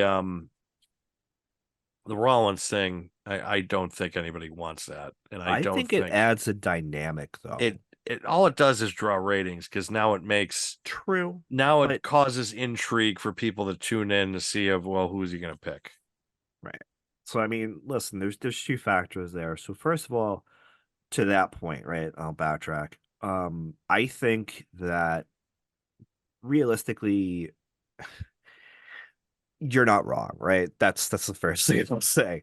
It's a lot to unpack, though, because supposedly, we're recording this on a Thursday. Tomorrow is SmackDown. He's going to be at SmackDown. So that's the first thing. You spoke to the back-to-back winners, and listen, like, even if you take out that for a second, he is the first person in over 25 years to go back-to-back. I know. That puts him in line with the people you just said, Michaels, Hogan, and Steve Austin. That's some pretty heavy company. No, it is very heavy. It's Mount Rushmore company right there. Absolutely. And not to take anything away from him or Roman, but last year, despite my grievance with the finish, yours as well, Dan, Mark, maybe not you so much, but not at the time, maybe now. Yeah. Yeah, mine was all embedded in. I still disagree with it, it, but we don't have to go there. But at the end of the day, that still, regardless of the interference, was a phenomenal match. Yes. Oh, it's great. Dude, very good. How often or when do you see Cody break out a figure four? Yeah, that was pretty awesome. I don't think I've ever seen him use any type of submission before he breaks out a figure four leg lock on Roman Reigns. Yep. Like, wow. And the part where he was getting ready to end the match, when he started doing all the gold, he did the gold dust drop to the ground uppercut, then he did the bionic elbow, and did I was the like, elbow? oh, this son of a bitch is gearing up, and then it just. Soon as he backed up with him in that back headlock, about ready to do, another crossroads, as soon as he backs up to the turnbuckle, I go, oh, fuck. Yeah, the moment of the match for me was when Owens and Zayn hit the haluva kick, and then the stunner. I was just like, it's gonna happen. Yeah, I know. It's just all this, because it was all this bad shit that all these guys that he had crossed, and now all of a sudden they're ganging up on him to get rid of him, to take the title off him. And it didn't end, here comes Solo. It's like, freaking son of a bitch, freaking hitman. The thing I will say, though, about it, and if he chooses Roman, obviously, which I'm obviously willing to bet it's going to be the case, is that last year he said he's going to be alone. Cody said that to Roman, and Jay's gone. They're teasing Jay and Jimmy. They did it this year at the Rumble. Probably going to be a WrestleMania match. I'd be shocked otherwise. And who knows with Solo, and then if Roman loses, then obviously bye bye Paul, I think. But it's a lot of what they have said is kind of coming to fruition. So, despite having that long lull with Cody this year for that 4 to 6 month period that we were talking about earlier, it it's gonna come up again. It's gonna be stuff that gets rehashed, and Right. it's gonna make it more meaningful. I wish we didn't have this long of a gap, but I mean, oh, kind of like I when The Rock won that time ah, and pretty much effed off. I yeah. mean, kind of what it feels like at this point with Roman. I want to if I'm a Cody Rhodes, I'm saying basically I'm putting some kind of interference ban, and if Roman just gets disqualified or someone interferes, the title automatically goes to um Cody. I put some kind of clause in that, but this is my idea. They need to go a little bigger with this main event this year. Last year it was a one-on-one match, so this is the Dan might know the way I think over the years. Make this a 60 fucking minute Iron Man match. Have Roman Reigns go down at the end of a 60-minute match, and you know, just have it be a 60-minute duel or Hell in a Cell. So, well, I'm just gonna jump in real quick. I I don't know about either of those. However, just in the vein of what you're talking about, I do think it does need to be some form of stipulation Yeah, match. they gotta up it here. They gotta up Yeah. it like they did with Undertaker and Michaels. They added the career on the line thing, but they should just, this is just me. I think an Iron Man match. It's just a thought I've always had over the years, and Dan knows the way I think. I've always just felt that a WrestleMania main event should be a 60-man Iron Man match because it's like a Super Bowl type of feel. It's 60 minutes. It's timed. It's a little risky though because if a wrestler gets hurt 10 minutes into the damn match, they got to carry out the last 50 minutes, which is why I think they've shied away from it. The last time I remember a 60-minute Iron Man match was that fatal four-way they had on NXT. Um, but I'd love to see like a 60-minute Iron Man match, and basically maybe Cody gets the go-ahead fall with like a minute and a half, or like just under like 40, like 60 seconds to go or something. He gets that pinfall, and then Roman Reigns is just frantically trying to beat the shit out of Cody to get the tying fall for like a minute and a half at the very very end, and it creates an atmosphere It like that does. that you don't get Yeah. during a regular singles match. And they've already had, just like you guys said, they've already had that great one-on-one match. And just like Michaels and Taker, I've debated this for years. There's the better part about the WrestleMania 25 match between the two was that you didn't expect it to happen. The best part about the second one in WrestleMania 26 was you did expect it. Plus, there was Michael's career on the line too. So Mhm. they kind of had their reasons for being better. But at the end of the day, when you watch both matches, they're really practically the same match, just choreographed a little bit differently. And when Right. you see Rock and Cena, the Rock Cena match that happened first was much better just because of the show. Even though The Rock was in better shape for the WrestleMania 29, it wasn't much difference in the matches. It was kind of like WrestleMania 29 is like, okay, here we go. It's a replay of last year. Let's just see who the winner is this time. There really wasn't. But we've had a Hell in a Cell, or if you had a 60-minute Iron Man match, and I'd prefer. Actually, I might just want to go with both at the same time. We get creative. I mean, have a 60-minute Iron Man Hell in a Cell match. I mean, I've always wanted them to go a little crazy. But I think one of the things that made Michaels versus Brett so great was that even though it was a little dull with the lack of falls, it was entertaining. And one of the most underrated Iron Man matches I've ever seen, and people may or not disagree, was actually Cena versus Orton at Bragging Rights. It was very methodically paced, and they kind of took like 10 minutes at a time to build towards the next fall occurring. And if you've never seen that match, you should watch it because it's a very nicely structured Iron Man match that I think would be nice for a WrestleMania match.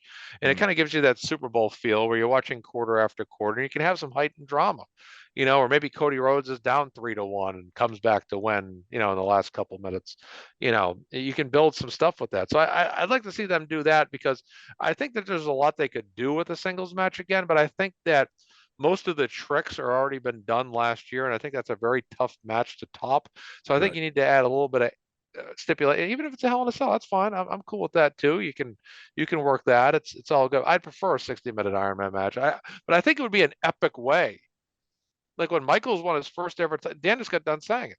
He lost at WrestleMania 11 after winning the Rumble in '95. He came back the next year and won it in an Iron Man match to win his first title ever. The boyhood dream has been Has come true. has come true. It's the same thing with this. The story has been completed. You can kind of do that, but because Hard Times would be literally a timed match that's 60 minutes long, and you have it go 60 minutes. And another thing for Roman Reigns, what a great way to lose your title after being champion for 3 years. You're going out there in this ultimate match that's basically just the be all end all, and it can go down in history. It was a 60-minute Iron Man match. And I wish they'd do that. I don't know why they don't do it, but I think they're afraid of a wrestler getting hurt.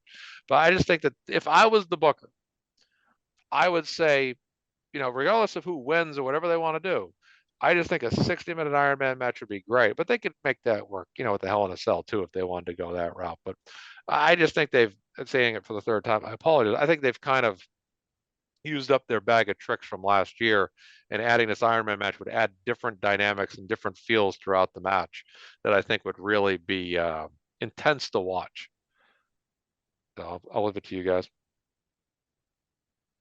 No, You're not I wrong. don't disagree. Yeah. No, I don't disagree. I disagree with that assessment at all. I think it's fair. I like the idea of it. I think they do kind of need to raise the stakes this time with some sort of stipulation or some type of gimmick match, as they would say. But I like the idea of it. But I think the problem that they have, and not so much the injury part of it, I think it's just, see, the problem with the Iron Man match at WrestleMania 12, and a lot of these is that the fans don't get into it until maybe the last 15, 20 minutes. First 40 minutes, you're going to have a lot of people. First 20 minutes, probably a lot of people going to the stands, going to the restroom, stuff like that. And because they want the audience to be on the edge of their seat for the whole time. And the main event of WrestleMania, the last thing that they want is a third of the building out in the corridor or taking a piss or something like that. Yeah. So I think that that plays in the favor of a Hell in a Cell match. With that said, though, it does, because they have to do something to combat Roman's bullshit. Yeah, they have to do something. Now, with all this, they decide that The Rock is not going to be an active participant one-on-one, but he's a guest referee, or he makes if this is how I would use Dwayne for this, right, this year. Solo comes out, tries to do his bullshit. All of a sudden, Rock comes out. The music hits. Rock comes out, cleans house, but he doesn't touch Roman. So it's just Roman and Cody still. But Rock saves Cody from losing back-to-back. That I would accept. And then Cody wins the title, and then Rock and Roman can have their program, because it doesn't really need the title. It really doesn't. You can do a match with those two where it's not for the championship, because The Rock's going to wrestle for the title again, and he's probably going to lose. That's a waste of a match. That's a waste of a main event, because the main event this year is about the story, the continuation of Cody's story. It's not about, Rock versus Roman. Rock versus Roman you can do at next year's WrestleMania, and it would still do the same effect. It doesn't have to be for the title. Steve Austin fought Kevin Owens on the first night of WrestleMania 2 years ago. It wasn't for a title. It was the main event of the show, of that night anyways, but it wasn't for the title. And you don't need the title for those two. You can have those two one-on-one in a match. The Rock wrestling, period, would get a high rating, a high buzz. You don't need it for the title.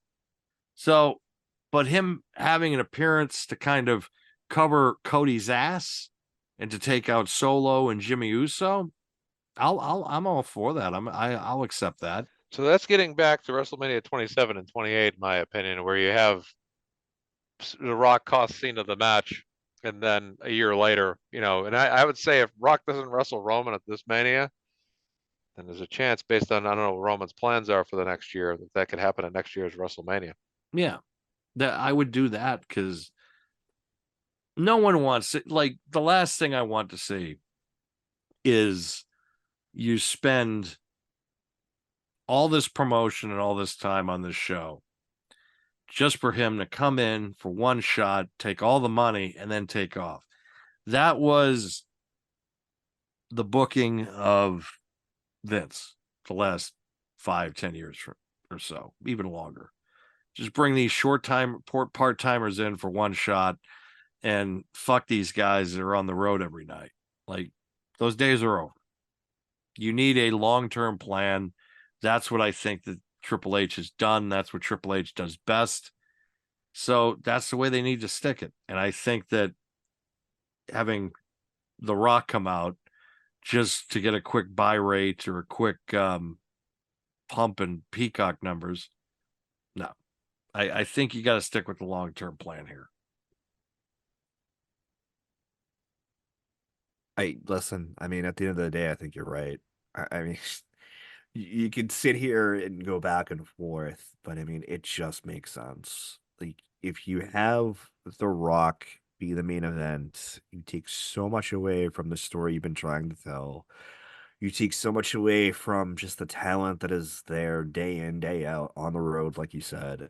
And to put anything on The Rock, I don't hate the idea of the match. I just don't want it right now. I think it's not a bad match. It's definitely a match that they need and want to do, but not while Roman has the title. Right. That's Not the at all. biggest issue. Yeah. No. I think that's been the biggest problem in recent years. It's just, it creates yes, it's historic, but it has created such a problem where you had to create another world championship just to have something that people can fight for on television. Seth Rollins has done a fucking great job as the world heavyweight champion, but it's not the WWE championship. It's not the definitive championship in that company's history. And I think that, the fact that you've had it on somebody that has pretty much been part-time the last year and a half to 2 years, Yep. that's got to end. Like, it's got to end. You got to have somebody with full time on it. Cody going to be a great representation for that title. You'll see him with the suit and the title. He'll go on every single fucking talk show you could think of with that belt. I can't wait to see that.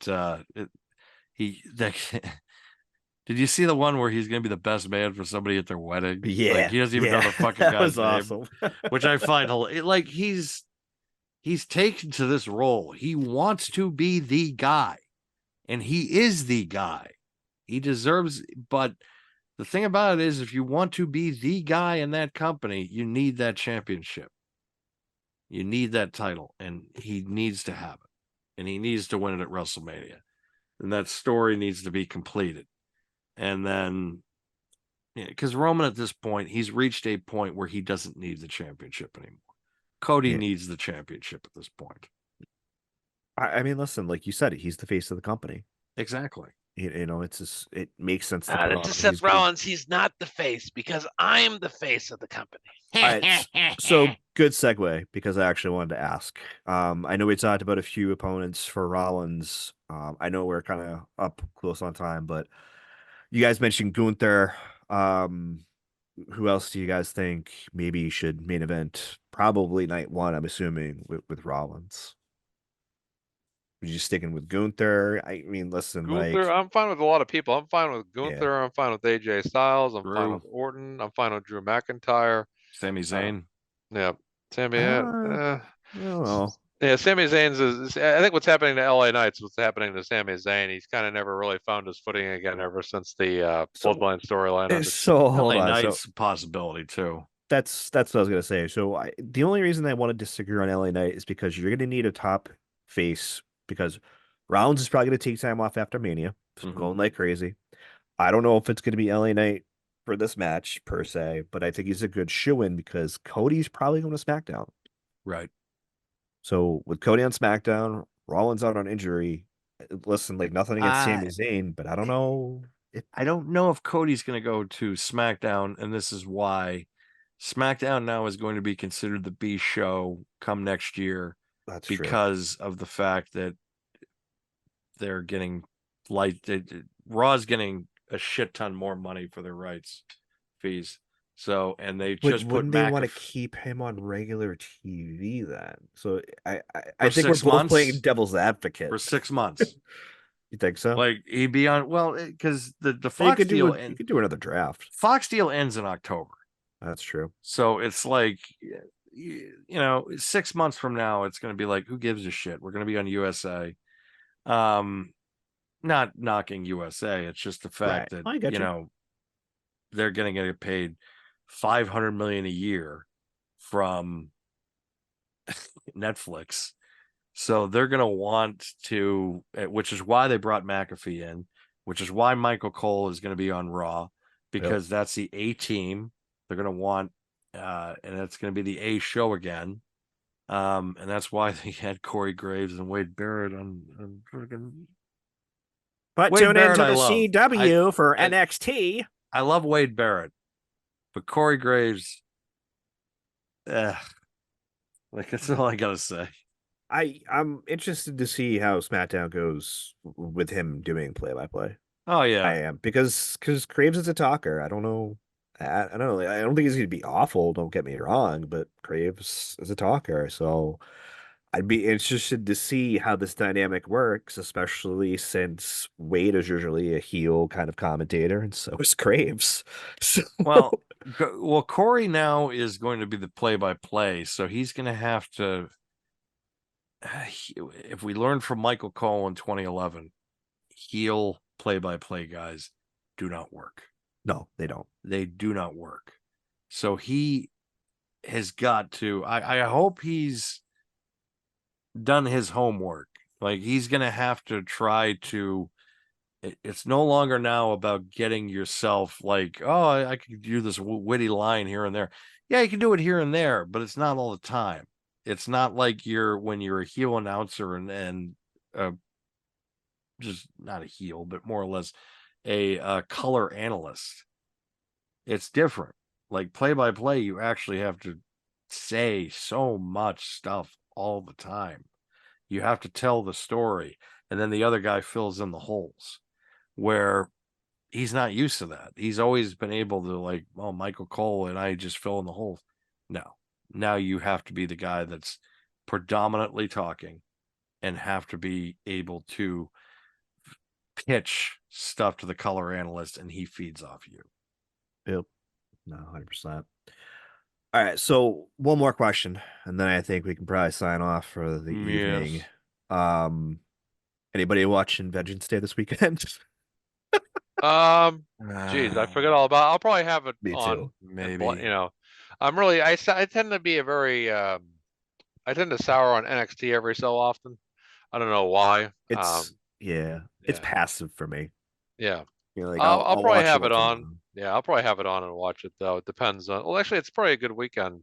For non-football. No, this would typically be Royal Rumble weekend with That's in true. between the playoffs and everything. Yep. But last week when we found out who was going to WrestleMania and who was going to the Super Bowl in a 24-hour period. Yeah, it's a rough weekend. Yeah. Fucking I'll be Lions. interested. Jesus Christ. I know, man. They blew it. Yeah. They had it in the bag. Their coach got too zealous. It was like, geez. Yeah. As soon as they went up, they should have switched to conservative, and they Nothing's worse than having a major lead. Like when the Patriots lost to the Colts in 2006, it's very difficult when you're up and your mind starts to get the delusions of, grandeur, grandeur, and then all of a sudden it's just gone. And Yeah. it's like, holy crap, we're going to the Super Bowl potentially. And that was the same thing with the Lions. It was like, and it's like for the Patriots, it was bad in our fan base. Yes, it was bad, but at least we can kind of like lay on our pillow of Super Bowls that we Right. had won prior to that. With the Lions, this was a team this was literally like handing a homeless person that's been a homeless person for quite a long time, $1 million check and basically a major mansion or something, and just saying, well, congratulations, you got a car and a mansion and $1 million, and there you go. And all of a sudden, the freaking check gets blown away in the wind like the feather in Forrest Gump and lands in the water and falls down the damn drain. That's basically what it's like. That's basically what it's like. I mean, it's basically like turning things around, and you know, the homeless guy was from Detroit. But